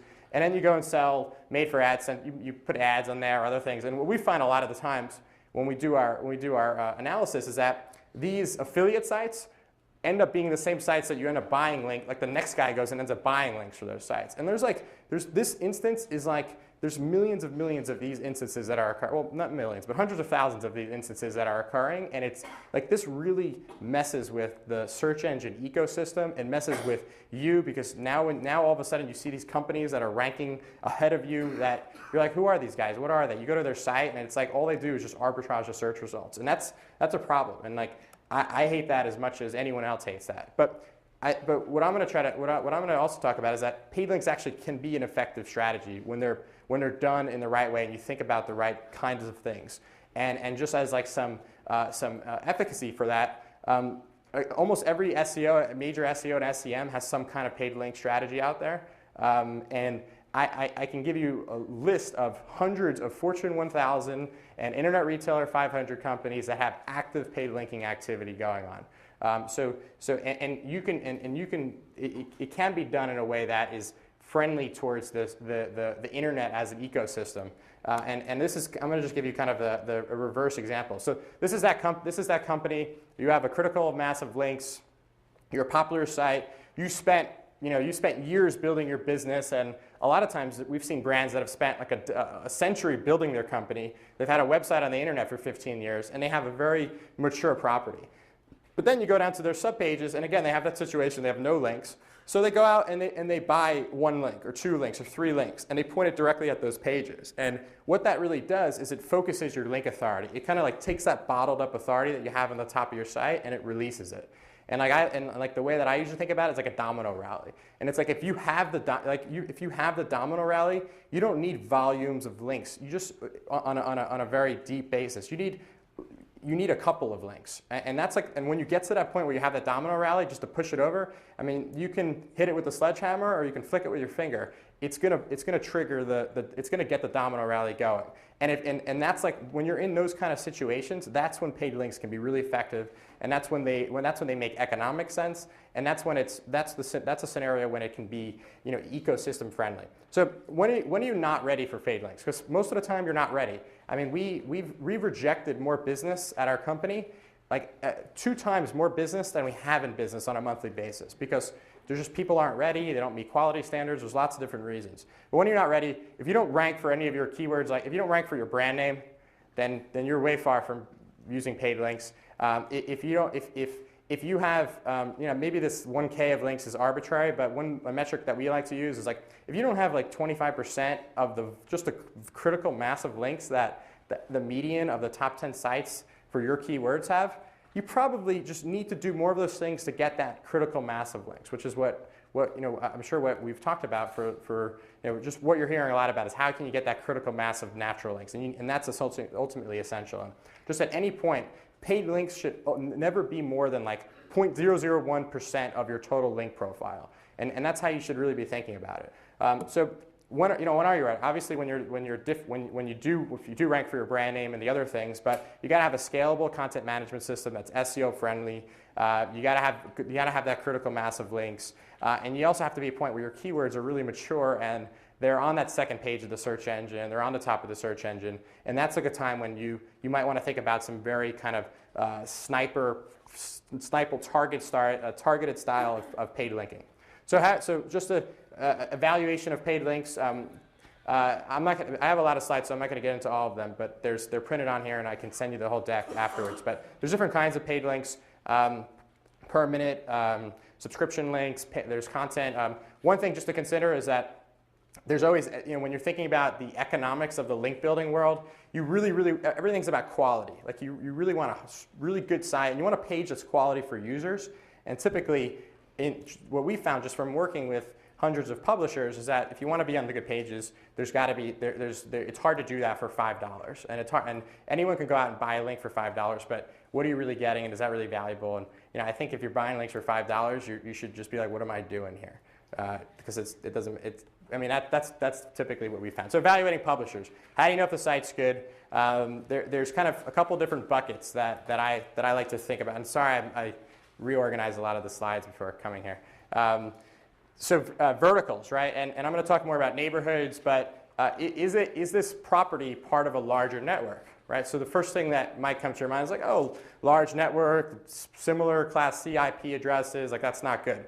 When you're buying links for structure, the page rank and those kind of things that you're used to thinking about aren't really true, because you just maybe the link gets discounted or doesn't count as much, but you just need the anchor text that points to that particular page. You're not looking for authority. You're looking for that structure. And when you work with a larger network, there's better economics for you, because it's really hard to go out and get all these direct relationships with publishers. But when you do that, you want to be able to say, well, I have this relationship already. We got a contract or whatever it is. Now I can get some leverage. I can get more products, more domains. So, larger networks are sometimes, that's just one of the factors that you should think about. You should look at the metrics of the site. Don't get too obsessed with any one particular metric, like PageRank, for example, or any of these factors. Typically, what I do is I look at the publisher page. Is it cached in Google? Is it one of the most relevant pages on the publisher for me? Go to Google, put in your keyword, put in site : the domain of the publisher, and is this one of the top 5 pages that come up? And if it is, that's probably the ideal page to go on. And this is just more specifically just about the pages, and it's a lot of the same stuff. So I'm gonna just shoot off the deck here for a second and just talk about neighborhoods and really, and this is I think 2 extreme examples, but here's a site that a lot of us probably have seen before. It's the Stanford Daily News. It's owned by Stanford, and you go down to the bottom of the site, and this right here is the these right here. This is the quintessential paid link environment, and it's really sad. But you go to a lot of the major newspapers in the country, and you go to a lot of sites, and you see this. And this kind of when you look at this, it seems like a no-brainer to not do this, but but look at all these companies: inventory control, wireless, barcode scanners, credit cards, all of this stuff. Like, this is a really bad neighborhood. You don't want to be here. And if you go there, you're going to be. We've seen actually that if you put a link in that spot, then you go to Google and type in related : your domain. Those guys will actually sometimes be considered like relevant to you. And like, I mean, unless you're doing Nigerian furniture in the holidays for physical therapy equipment, you probably don't want to be here, and like, this is no good. And then just on the and another thing that I always ask is like, can I just like look just at the links and know what the page is about? And this is not this is one that is the anti that. So this is another site. This is a pretty prominent consumer electronics review site, and I'm on the cell phone page.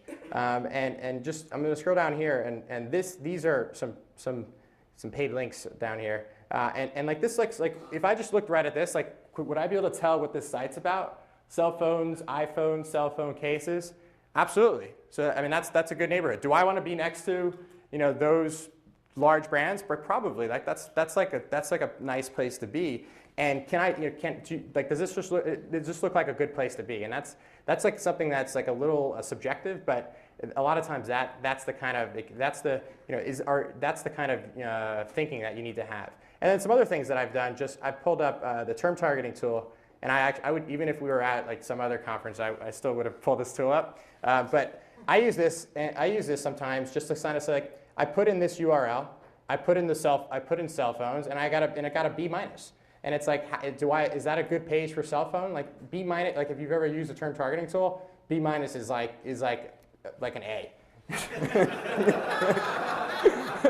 It's really hard to get an A. Very harshly. I think you have to. But B- is really good. So that might be like a green light to go in there. And another thing that you can do, and like, these are kind of simple things, but you just do them. You just like do like you pull up the source code and you look at how many times a cell phone in the content here, right? I mean, this is kind of basic stuff, but you scroll through, and like on this page, it's like, I think there's like 15 instances of cell phones. Some other things that I like to do is I like to go to Google, and I like to just do a search for the keyword. Then I go to advanced search, and I pull up the top 100 results, and then I do a Control F, and I just try to see, is this publisher ranking for my keywords? The best places to get links are the guys that are ranking like in the top 50, top 100, top 200 of your, for the keywords that you want. And like, that's like if you're putting together a prospect list, like that's a really, I found that as like a pretty fantastic way to do so. Here you go.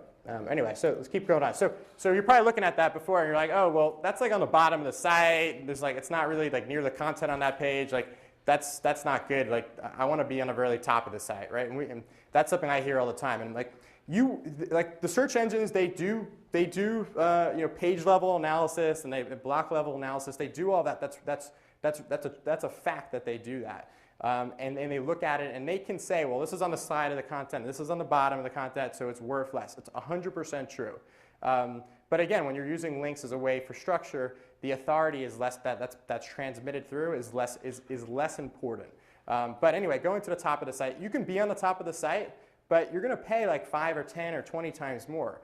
You're going to pay a lot more because they're going to charge you based on like people. They're going to put you in the same bucket as the people who want eyeballs. And you don't want eyeballs from your. I mean, if this is an SEO strategy, you don't want eyeballs. And like people talk about like, oh, we're going to buy links, go buy them for traffic, and like if you're really using, if I assume that we're all SEO people here, and we're not getting compensated on the clicks that the links are getting, and ultimately the economics don't make sense. You might get double the value of that link, but it's not worth 10 times the cost. So just don't go crazy over being on the top of the site. Another thing, just more about evaluating sites. Like look at who's linking to your. So you see a site. You're a personal finance company, and you find a blog or something that's about personal finance, right? Like, oh, it looks good. I'm the only link on the page. Do like a real quick search about and go pull up their backlinks in Yahoo, and see who else is linking to them. Like you'll find a lot of surprises. You'll find like completely random stuff. And if you do, like that link is like probably not really worth a lot to you. And if you find Forbes and Kiplinger and good sites or other relevant personal finance sites, then that's like, again, that's probably like a green light that's a good publisher to go after. So I think these things are all things that I've already kind of mentioned already. So where do you point your links? Super important where you point the links to. Don't point them to your home page if that's not the landing page that you want to go for. I mean, if you can't figure out the right page to point the links to, then maybe you need another career. No, but it's amazing how everyone comes to us. They're like, oh, we want to point the links to our homepage. And it's like we don't do that. Like we won't even let you use our product and do that. You got to go to like the page that's going to be the best page for the users. And ideally, that should be the page that's going to convert well and that's optimized the best for that page. So that's another thing. So double listing. I kind of threw this in here. Like we get like asked a lot, like how do you get a double listing? And there's no science to getting double listings, but we've seen some things that do work that I'll share with you. So if you have there's a couple of kind of criteria for getting a double listing. But if you have like a home page or a page that's like really embedded in the search results, and this is an actual double listing for dental supplies that I found this morning.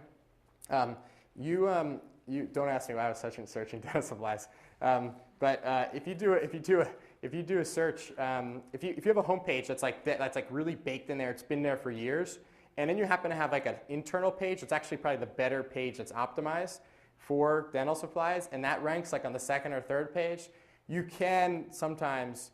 You didn't hear it from me, although we got 5 video cameras here, but you can sometimes buy some links for both of those keywords and get a double listing. And obviously having a double listing is you own exponentially more. You own double the real estate, and you get 3 times click through on the search results. So don't use tracking codes. That's kind of it's amazing. Everyone asks us like, what can we use tracking codes? No. One is you shouldn't really worry about the traffic. If you care about the traffic, look at your referral logs. And if you use tracking code, you're creating a competitive page, and then you're going to get clicks in Google, and the tracking code is going to show up, and then your metrics are going to be wrong. So don't use tracking codes. And if someone asks you, and if you're like boss or some other person like, oh, can we put tracking codes? Like, I'm sorry for that. That's annoying to have that problem. So anyway, have a quality process. We have like a pretty rigorous quality process, but have like a quality process that includes like the page scoring, the publisher scoring, the neighborhood scoring. Put together like a little worksheet with like the 10 evaluation metrics, and do like a red, yellow, green. Like if it has this, it's red. If it has this, it's green. If it has this, it's yellow. And just do that, and like create a little process and create a little worksheet. We put together like a little spreadsheet like that. You can have your own quality process that you can email me and I'll send you. But build your own quality process. Get numeric about it and get an analytical about it. And that's like a good segue to the last part of this, which is just manage link building like paid search. Right? You can manage link building. And this is more about very focused. Targeted link building, but not link building, but it's more about what I've talked about in the last 10 slides. It's not about just general link building efforts, but manage it like paid search. How are we doing on time? 3 minutes? All right, cool. So anyway, manage it like link building. Set budgets. Have an execution campaign. Do ongoing optimization.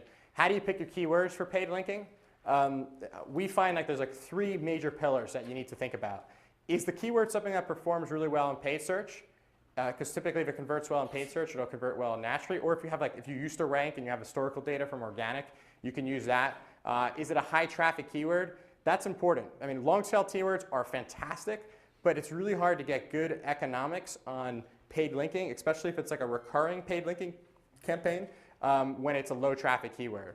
And a lot of times you can just go for that more parent keyword, and all the derivative terms will feel the effect of that parent. So if you're doing like TVs, LCD TVs and flat screen TVs and all different iterations of that, derivatives should see incremental increases. And then also, is it in striking distance from the top 5 or the first page of the search engine?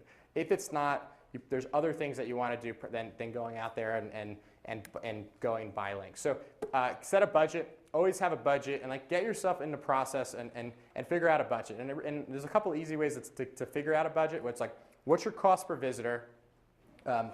Try to just ballpark a number for your cost per visitor.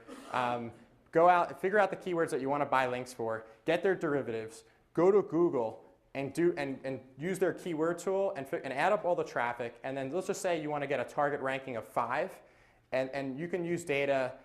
there's a lot of data out there that tells you like what percentage of the search clicks will you get. Like there's AOL data that's out there that's really good. That tells you exactly what you get for if you're in the 5 ranking. But take that, multiply it by those Google numbers, and figure out like, well, what's that traffic worth to me? And then from there, you can extract some kind of budget. So you know, like if I'm spending more than this amount of money for these paid links for these particular keywords, then I'm just like, I'm in a place where I'm losing money, and like it just doesn't make sense for me. And like, and part of a good paid linking strategy is being able to, stop doing it as quick as you start doing it on a keyword by keyword basis, because not everything is going to be, most of the time a lot of the things are not going to work, but when it does work, it can be really effective. So you got to have a rigorous process. Baseline everything, track all the derivatives, track all your traffic, but get a lot of baselines so you know in 6 months or 3 months exactly what the changes were. And like too many times have I seen, like, talk to people, and it's like they've done some stuff, but they don't really know where they were 6 months ago, and it's like they're in no man's land, and then they're like not sure if they should keep it or remove it, and it just becomes it's just not healthy. Like baseline all your metrics, set your success metrics. A lot of our clients, like their success metrics are not always just like ranking really well, but sometimes it's like we have the wrong page that ranks in the search engine, and we want a preferred landing page to rank. So we'll put a link at that preferred landing page, and that's your success metric, is swapping out the existing page in the search engine. And usually that's something that can happen, and that's another thing that paid links can be really effective on, is switching out pages that are the wrong page in your site that's ranking.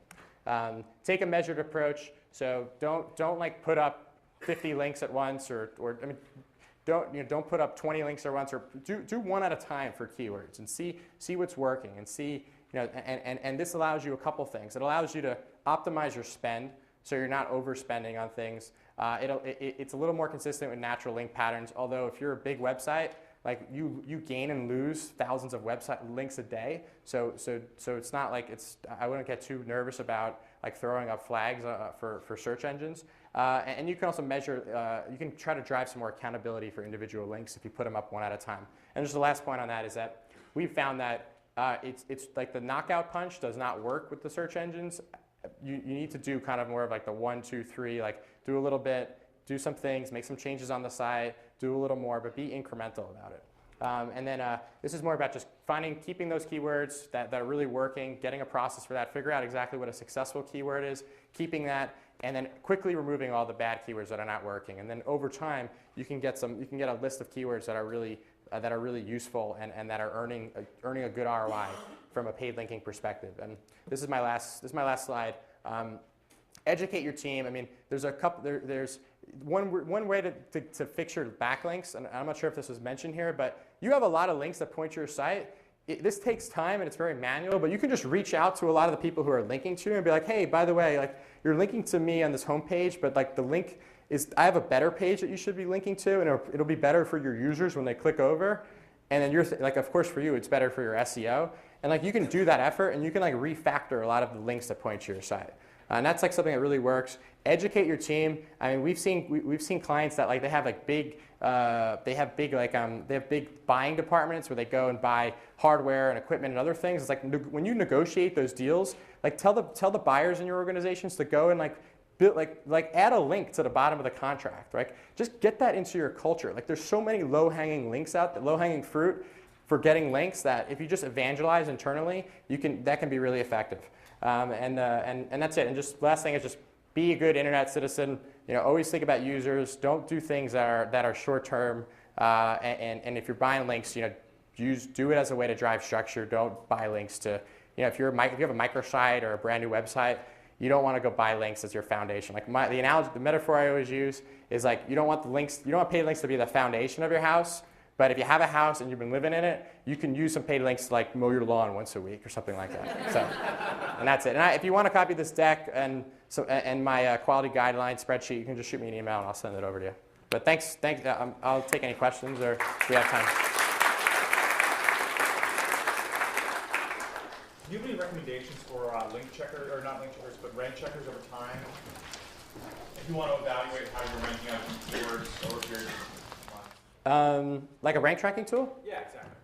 There's not a lot. I mean, there's a couple of things, right? There's like the advanced web ranking / web positioning gold, which are like the desktop software applications, which got shut down. Yeah, which I mean they still work. I know advanced web ranking still works. You can buy advanced web rankings. You can use the Google API key, and you can go on eBay and buy them, and they're really cheap. And if you're just using it for low usage, you can get 1,000 queries a day, which is more than you need.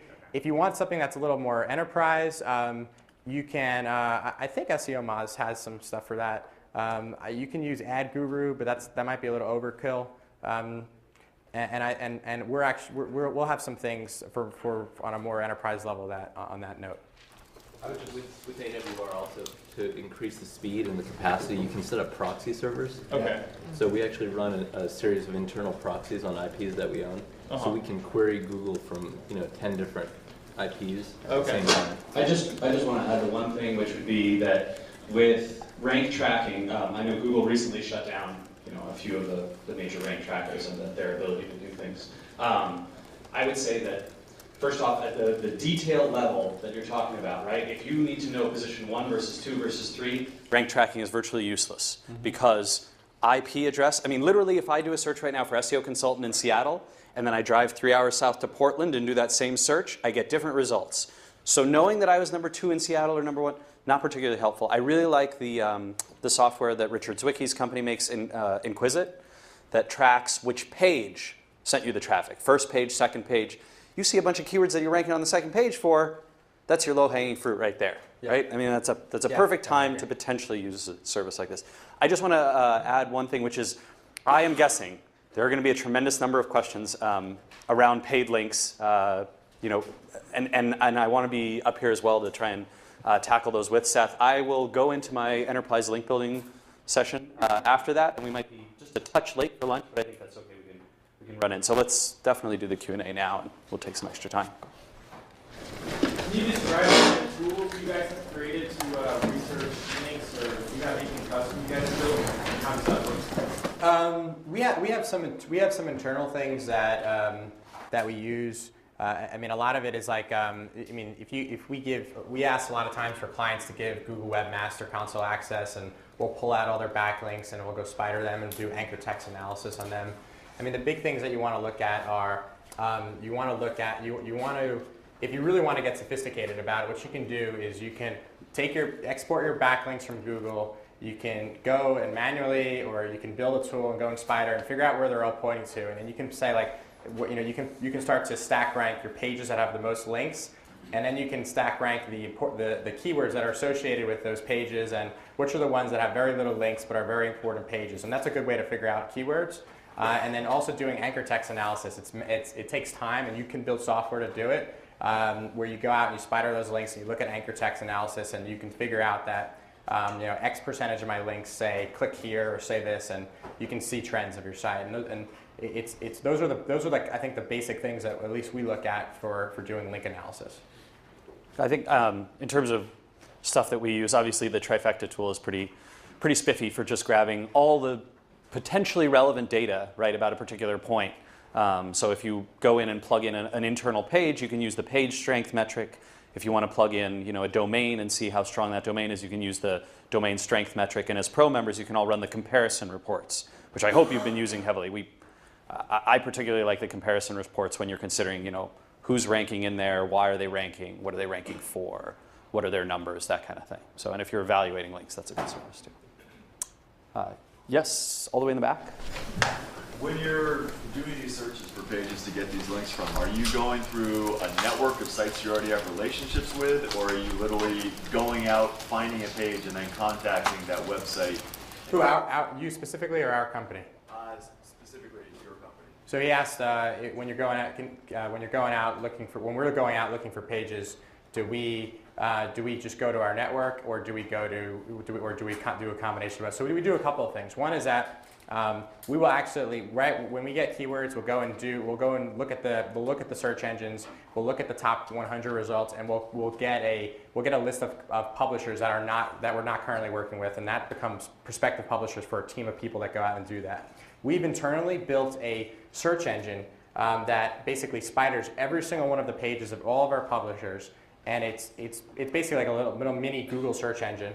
And then when we'll take your keywords and we'll plug it into those presets of content, and then that's how we find the most relevant pages for our customers. And you can that's do that pretty badass. Yeah, you can do that. You can do that yourself, and there's open source search engines that are free, and there's paid solutions that you can get as well. Should use a Google search appliance just to mess with them. Yeah, maybe we do. For fixing your inbound links, how much success do you have with getting people to change the link text? We don't do that for companies, but we advise companies to do that. I know there's some of the agencies we work with where that's a big part of their practice, and they have like 10 people who do that. It takes a lot of time. I think if you have lots of links, it's easier to do that than it is to go out and solicit people and say, hey, I'm launching a new product and you want to link to me? It's easier to do that, and it's important to pitch it as like, hey, like I've been getting a lot of clicks from this, and thank you for doing that for me. But all your users are going to the wrong page and they're bouncing out. But I have this page which is much better. Can you just point it to this page for your users? And it's like all about them. It's not about you. And you'll get good results. You'll get a better response doing that. And like go to LinkedIn and like find people and like find like Facebook them, like find back channels to find owners of sites to do that. Yeah, and then what about getting them to change the actual link text in addition to changing the pages? Do you have any suggestions for that? Is to do it in a way where it's a little bit of like if you ask for the link text, then you decrease your likelihood of getting that, but you also increase the effectiveness if you do get it. Yeah. So you gotta balance that. I mean, I like to like get 50 sites, look at 50 links, do 25 one way, 25 the other, analyze the results, and then see what works, and then go from there. If you're going to request the change the thing, start the conversation first. Once they say they're going to change it, send them the anchor. Literally be like, hey, there's this other page, and then send them the anchor, right, the entire code, the link code that you want, right, in the email, so that they can just drag and drop, right? And then the chances are they're not going to make the assumption that, oh, this guy's trying to be a dick and make me change my anchor text. They're going to be like, oh, well, that was nice of him, right? To send me over the link text. So a lot of that is kind of social engineering. Doing the slow ask is absolutely, that makes a lot of sense. The place where it's easiest is when you're an enterprise-sized company and you work with a lot of partners. Hey, partner X and Y, we do all this stuff. How about you do this? Right? And that is a very simple process, generally speaking. It's a lot harder, right? I mean, let's say I wrote about you on the SEO Moz blog, and you think, oh, I really wish Rand would change that link. Don't do that. That could be a little more challenging, right? And I might warn you not to do it that way. So it would pay to have some consideration for who you're talking to. Sign up for the expert training first, and then. Hey Rand, I'm a pro member. Can you change this? Then I'll probably change it, right? You gotta start the email. I'm thinking about signing up. Oh, by the way, can you do this? All links are paid links, right? This is what they say. I think there was a question in the back. Yeah. Do you have any specific tips for small businesses looking for third-party link building people? I mean, on a limited budget, who are comfortable managing the linking campaign, but just really don't have the internal capacity to do it themselves. So do we know any third-party folks that can help with small SMB link building? Yeah, there's some good people here. So I think, Seth, you probably would not recommend using Conductor for that. I mean, it's probably not the right place to go. Yeah, and I'd probably advise you against a link brokering system in general, because when you're talking about small businesses, you're very frequently talking about sites that don't have what Seth was calling that critical mass of links. And if you're talking about literally 1/1000th or 1/10,000th of your link profile comes from paid links, which is a much safer place to try and operate, then it can be pretty dangerous. Yeah, exactly. That can be one link or 0 links, right? Because you only have 1,000 or 2,000 links. So I might suggest that. There's a few companies on here that I think are relatively good, and you can email me as well. But on that recommend, isn't that cool how we rank #1 for recommended list? That's pretty awesome. I don't even remember the URL anymore. I just type recommended list into Google. I hope we never fall down for that. That helps you keep your. It does. It helps me remember. That probably does. Yeah. Okay, so suppose in a scenario, I know you mentioned that it's better to build links incrementally as opposed to like one big punch. Suppose you, for a certain keyword, you went ahead and did that. You just bought way too many links too fast, and you didn't see the jump that you were you're hoping for. How do you, like, from that point, how do you recommend fixing the situation? What would be so he asks, it sounds like someone he knows put way too many links and they didn't work. And he wants to know, what do you do at that point? So just to the second, how many links are you talking about? Okay, so let's say there's a couple keywords. For some of them, we just got 2 or 3. And one of them we just did it one time. Let's say 8 links, right? From fairly prominent sites, and we didn't get the jump. So from there, how did you get the jump with the other few sites? Yeah. So I don't know if that. And just to give me one more question is, how big is your site? Like, how many links would you say you have total to across your whole domain? Going to the site? Yeah. Like 10,000. So you're in that like less than 1% range. That might just, so sometimes there's like ceilings in the search results. Like you just can't move a keyword no matter how much horsepower you throw at it. And that doesn't sound like I don't think you're getting like, I don't think you put up too many links too quickly. I don't think that's your problem. I just think that you just have probably that invisible ceiling. And that's like a perfect example of like, if it's been 30 or 60 or 90 days or whatever the time period is, like get rid of that and you're 2 for 3. So that's not bad. And then you got and apply that process. And like, so what do you do for that third keyword? You might want to go back to your, paid linking is typically like a late stage solution. So you might want to do some of the other things, like all the other SEO things that you can do, start to make some more traction, and then maybe revisit it after you go up another page or a couple or more spots. So you're saying, and let's say they were like annual subscriptions, you recommend canceling all those 8 links that I bought and just start? Well, so can you cancel it like on a monthly basis? Then I probably would recommend like just to cancel them. I mean, if it's not working. Like I wouldn't worry about like your links dropping, all falling off the planet. I mean, you got to think every day. Like let's just say we see publishers like redoing their CMS and all kinds of things. When they do that, a lot of times they just millions of links that they had shooting out over all their archived content just like go away. So like all those sites that they link to don't get penalized for that. I think it's the last question. We have a very active campaign to go and recruit links from people.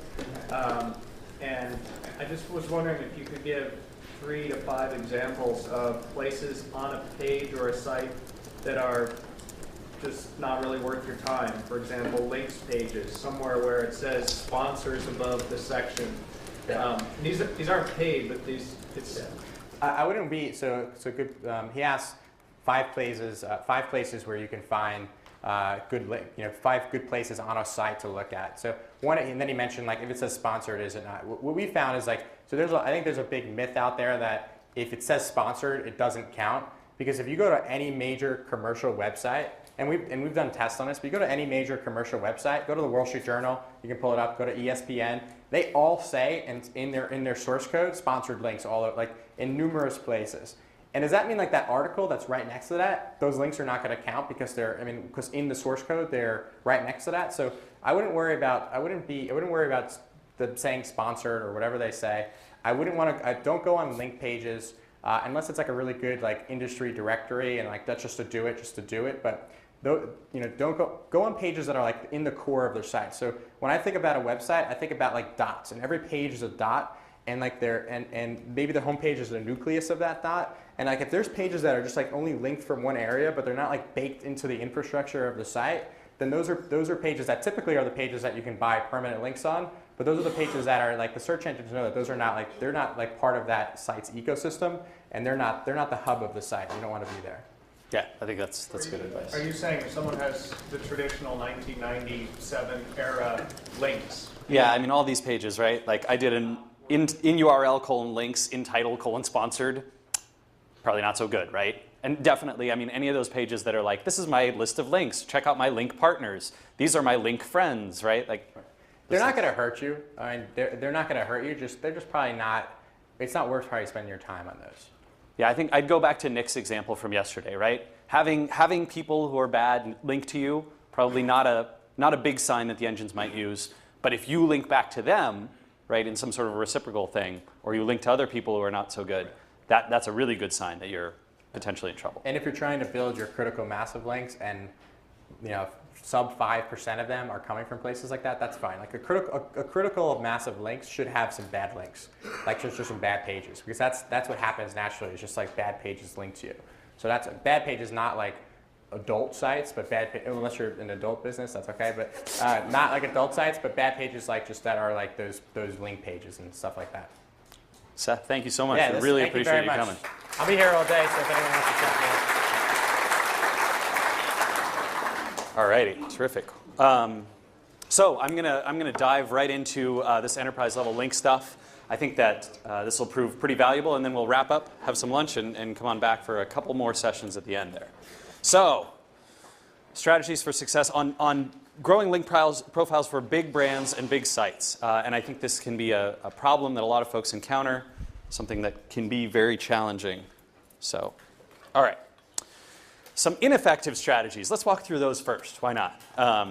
I loved it when Homer poured, you know how he was like making breakfast for Mr. Burns at his house, right? And he puts the eggs on the grill and they get on fire, and then he tries like making some, oatmeal, and that catches on fire, and then he pours cereal and milk into the bowl. And that caught on fire too. It's just genius. So directory and submission-based links. You remember Jane and I mentioned this, the social networking or a social directory, and we've got this directory list of good, kind of category submission sites.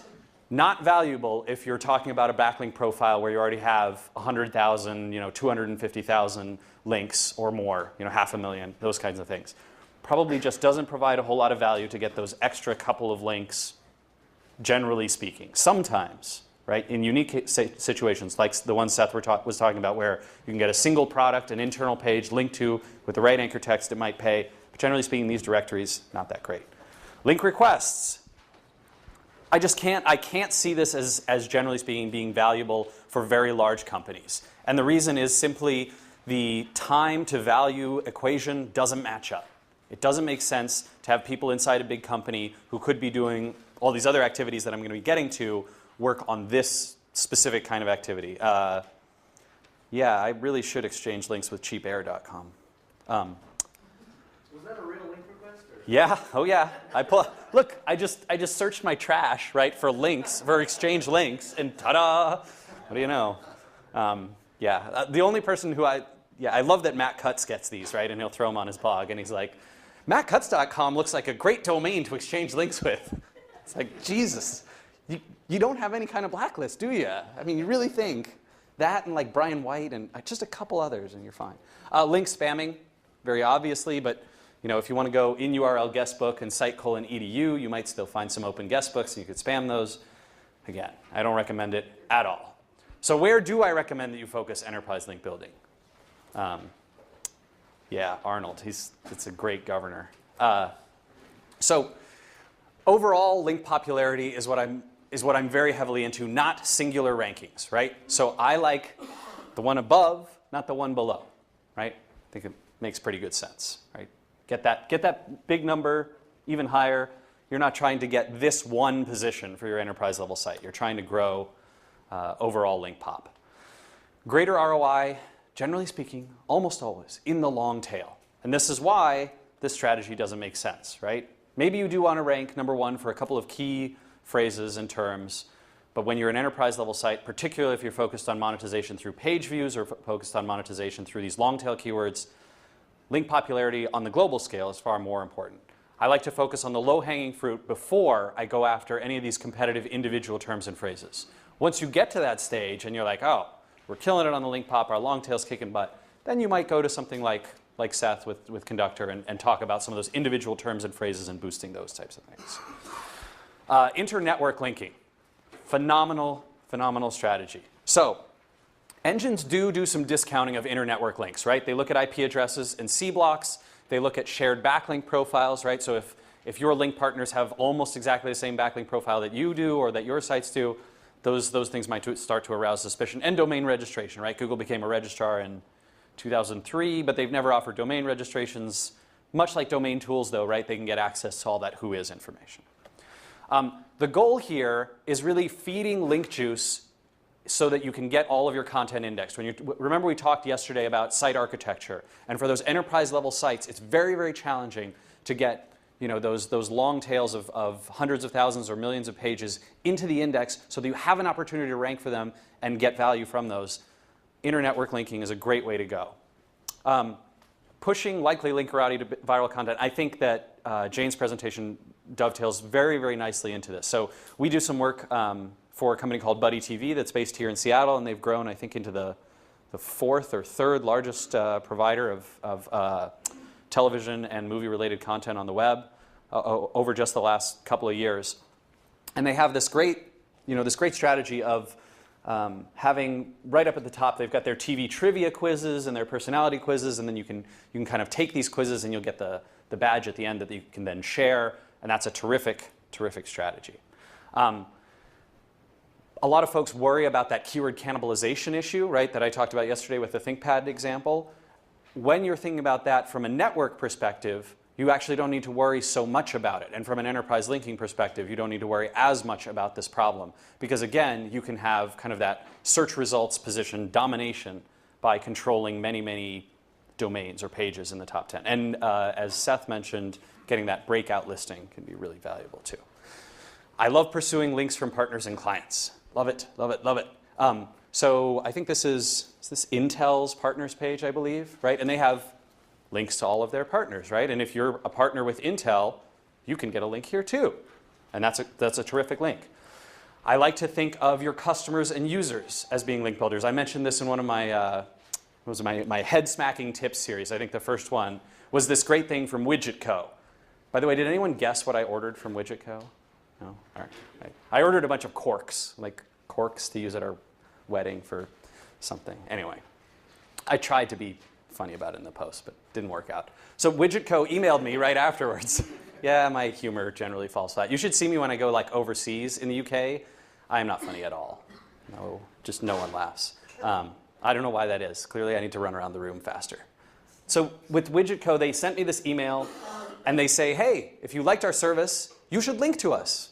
Perfect. I mean, whenever you're selling something to someone, I think that it's a great opportunity, a potential opportunity, to build a further relationship that can turn into a link as well, especially if they're happy with you. Getting those partners, I think that the Microsoft Partner Certification Program is actually one of the best examples. And they do, what they do that's terrific is once you're a Microsoft certified partner, you get a badge, right? You get a little badge that you can then share. And this is a perfect example of how well badges can work, right? So fan badges, people who like their domain strength score using the trifecta tool, right? They can share that. We've got our little I Heart SEO Moz badges, which I'm shocked, are going all over the web, even though we don't promote them that much. They're just on our sidebar. Attendee and participant badges, right? So if you participate heavily in Wikipedia, you can grab badges and say kind of what you do and who you are, and Wikipedia gets links out of that. Not that they need any extra links. This side. And you can also see I threw this one, right? If you're a speaker at SMX, they give you this little badge, and they want you to throw that on your site, and then that again points to the Search Marketing Expo. So generally speaking, I think there's virtually no companies of enterprise level sizes where these types of strategies can't be very, very effective. Other stuff I like, I love the informational widget model. So Vimeo does this great thing where they take, they've got a piece of code just like YouTube does, right? But when you copy and paste it, you can see that, oh, I don't have it in here. Here, let's go white. Wow, typing with one hand is slow. Whiteboard Wars? No, Friday. I can't wait until that auto-populates. So you can see right here that Vimeo does this really smart thing on every page except that one. Because that's not Vimeo. There we go. Check that out. See those links? Right there? That's you're killing me. Right underneath the video, you can see it says SEO Moz Whiteboard Friday, How the Link Graph Works with Scott Willoughby. And this points back to his profile on Vimeo. You can see the URL there. This points back to the video itself. And Vimeo link points back to Vimeo. That's 3 links they're getting every time we post a video from Whiteboard Friday. Very, very, very smart stuff. We're doing some work with Scribd, and I think hopefully they'll be starting that up soon too. All right. Entertainment, yeah. Have you guys seen the number of 5-year-olds you could take in a fight? Right. I mean, this is like one of those link bait things that fun for parents and kids. No, but in any case, a brilliant strategy, right? Because at the end it says, he gives you this kind of big badge, knowing that as soon as he provides that badge, people are going to go and take it and copy it and blog about it. And that's going to link back to him, right? And it's intentionally created with a few different badge sizes so that you can put it in the sidebar of your blog, you can put it right in the main copy, and you can get that viral interest going. Really smart stuff. I also recommend for enterprise sites doing a lot of link acquisition targeted content, right? This can be a tremendous value. So leveraging some of that internal data that you have. This is an example from Forbes, who collects a lot of information about financial wealth. And so every year they produce this, who are the world's billionaires? And those sorts of lists get tremendous amount of links. I think that a terrific example of that, a few other ones include places like Technorati, who has a lot of data about blogs, and so they produce this top 100 blogs, and that gets tons of links to it, right? Anytime you kind of rank or order people, particularly in the blogosphere, you're going to get a lot of link love. Another example that I use that I didn't throw up here is Zillow, right? Who's basically their entire strategy is based around the data they collect and being able to leverage that data to then create content that's valuable that can earn links for them. And you can see kind of the success that they've had with that model.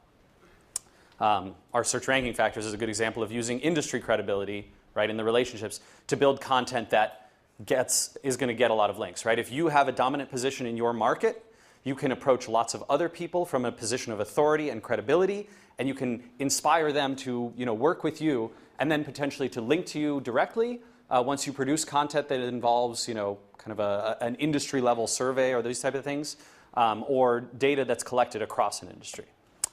I think anytime you do news and news analysis content, this has a very high likelihood of getting links. For a lot of enterprise-sized sites, the only places where you do see significant amounts of links pointing to, particularly on kind of more boring sites, is in their press release section, right? They have some big press release announcement, and it's very exciting.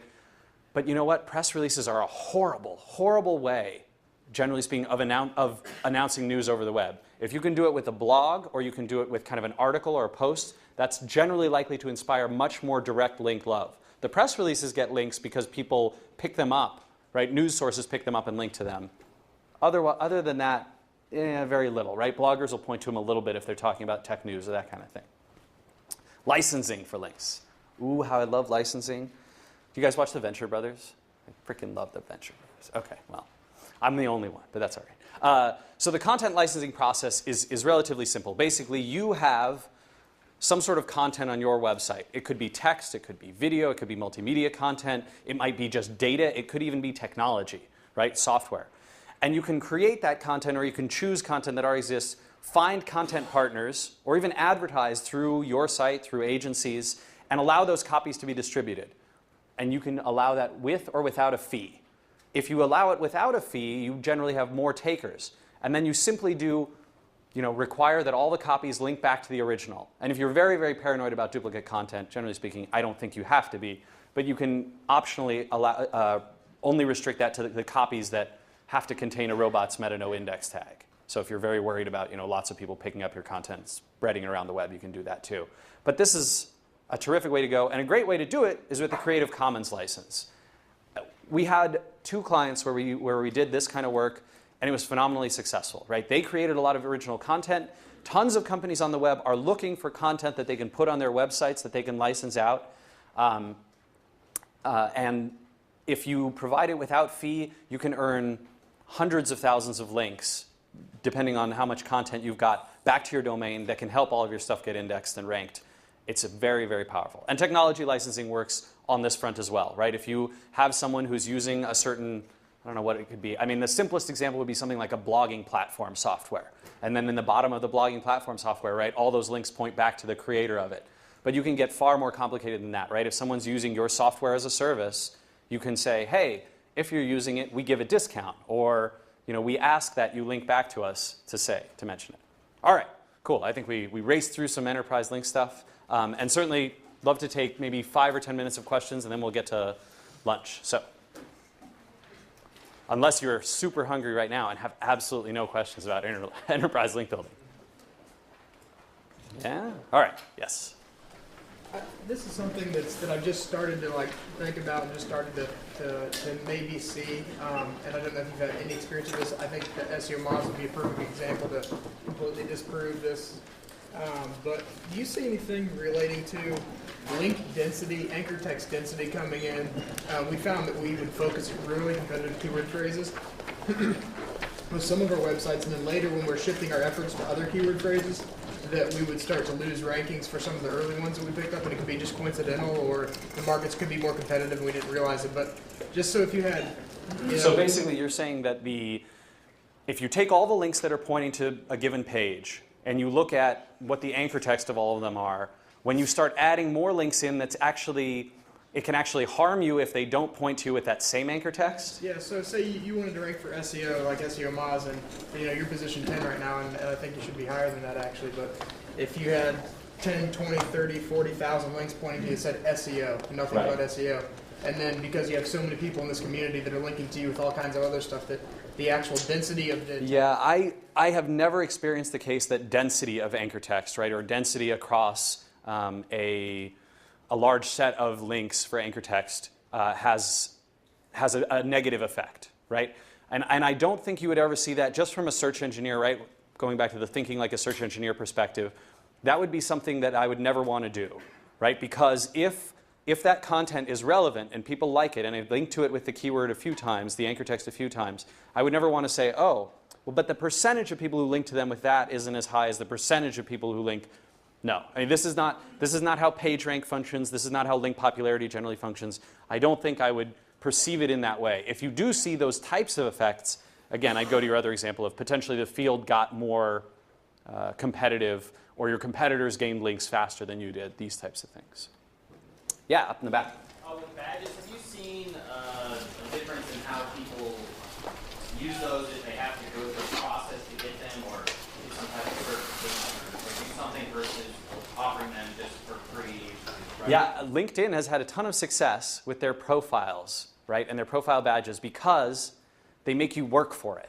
And once you've worked for it, I mean, it's natural. It's a natural human emotion to say, boy, once I've worked for something, I want to show it off much more than if I did. For example, I'll use SEO Moz as an example, right? If you, let's say, were to complete this, take this, the expert training, and at the end we kind of gave you a quiz, right, that said, what did you learn? And here's all the things we talked about here, and then gave you a badge, as opposed to just leaving a badge on the expert, on the SEO Moz expert page, the training page.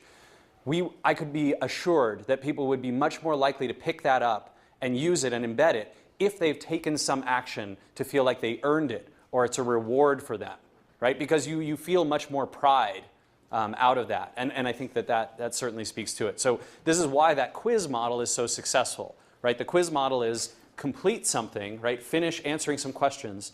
And once you have, we'll give you something. Now you want to do something with that something that you've earned, right? And that makes sense with the Microsoft certification program.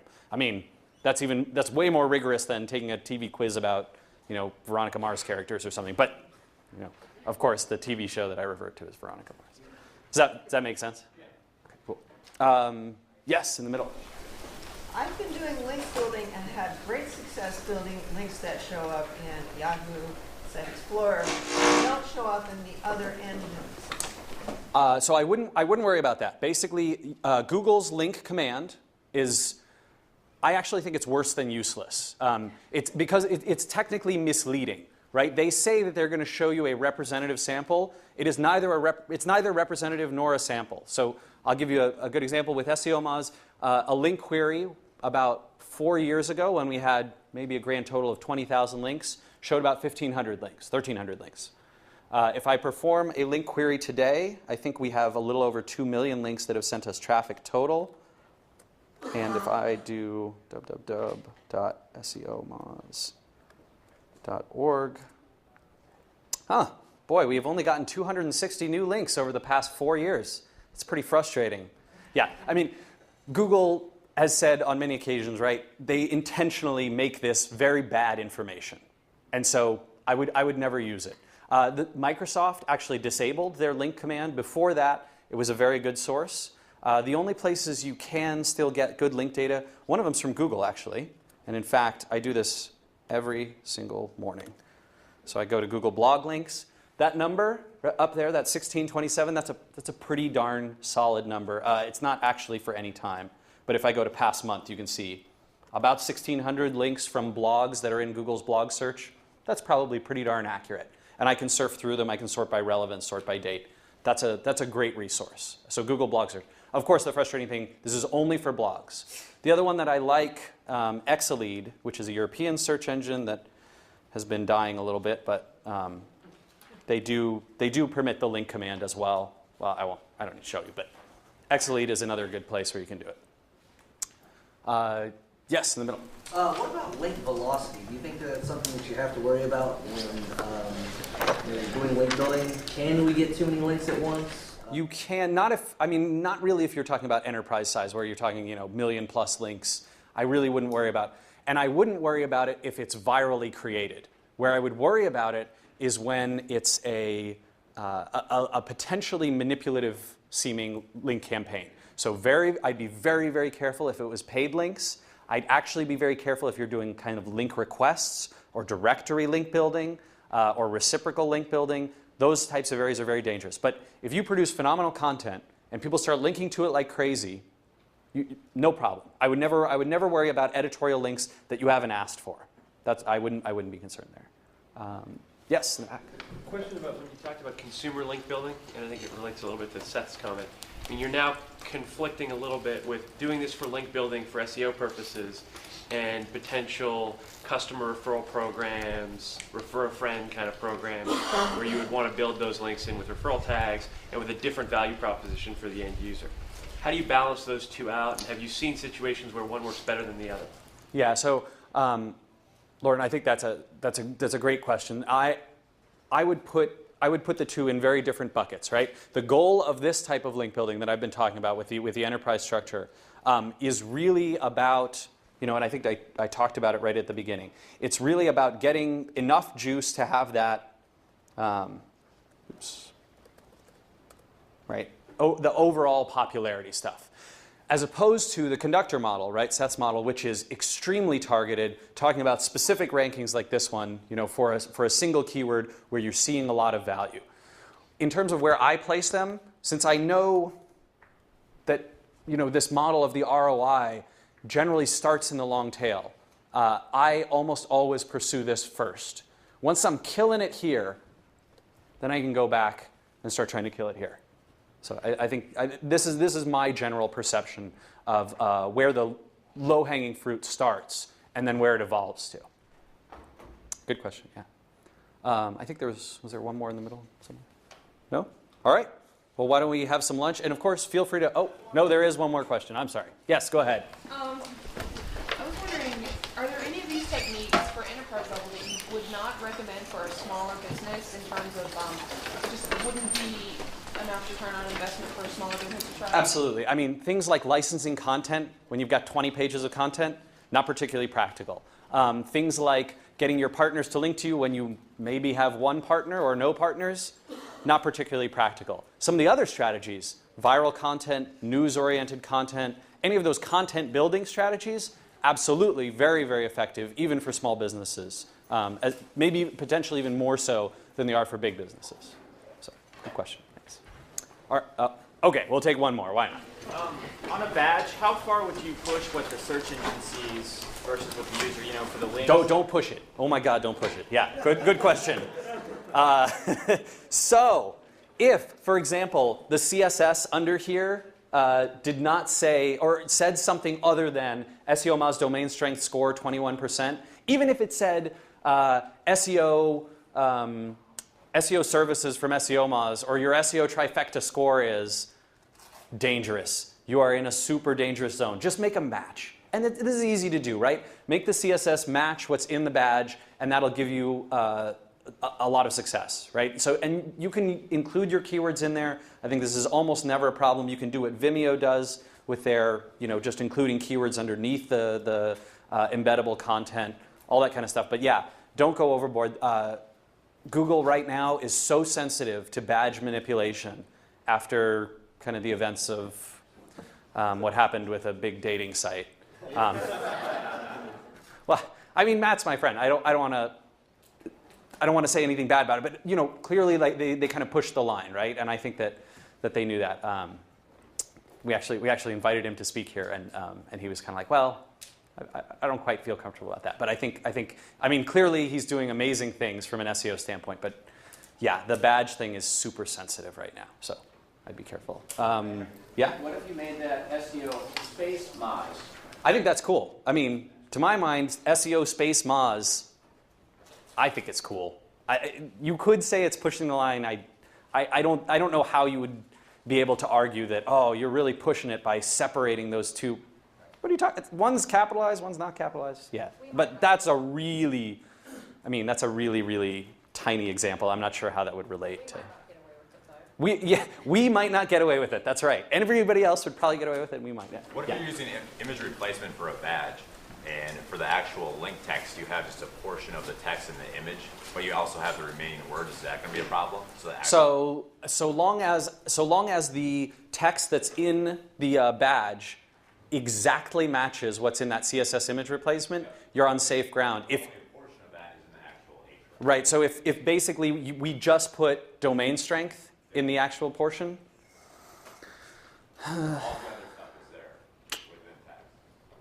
Yeah, you're probably okay. Probably okay, but you might be walking the line a little bit. Probably okay. But I mean, I literally heard an interaction where one search engineer from Google was asking Matt Cutts, right, at a conference and said, you know, exactly this question. She's kind of, so, you know, with the CSS issue, how do we treat that? I mean, does it have to match exactly? And Matt's thing was, yes, if it doesn't match exactly, it's black hat and we ban them. I'm going, well, I don't know about that. But like I said, they're very sensitive right now. You might get away with it. Very sensitive. Okay, I think we're going to wrap it up, get some lunch.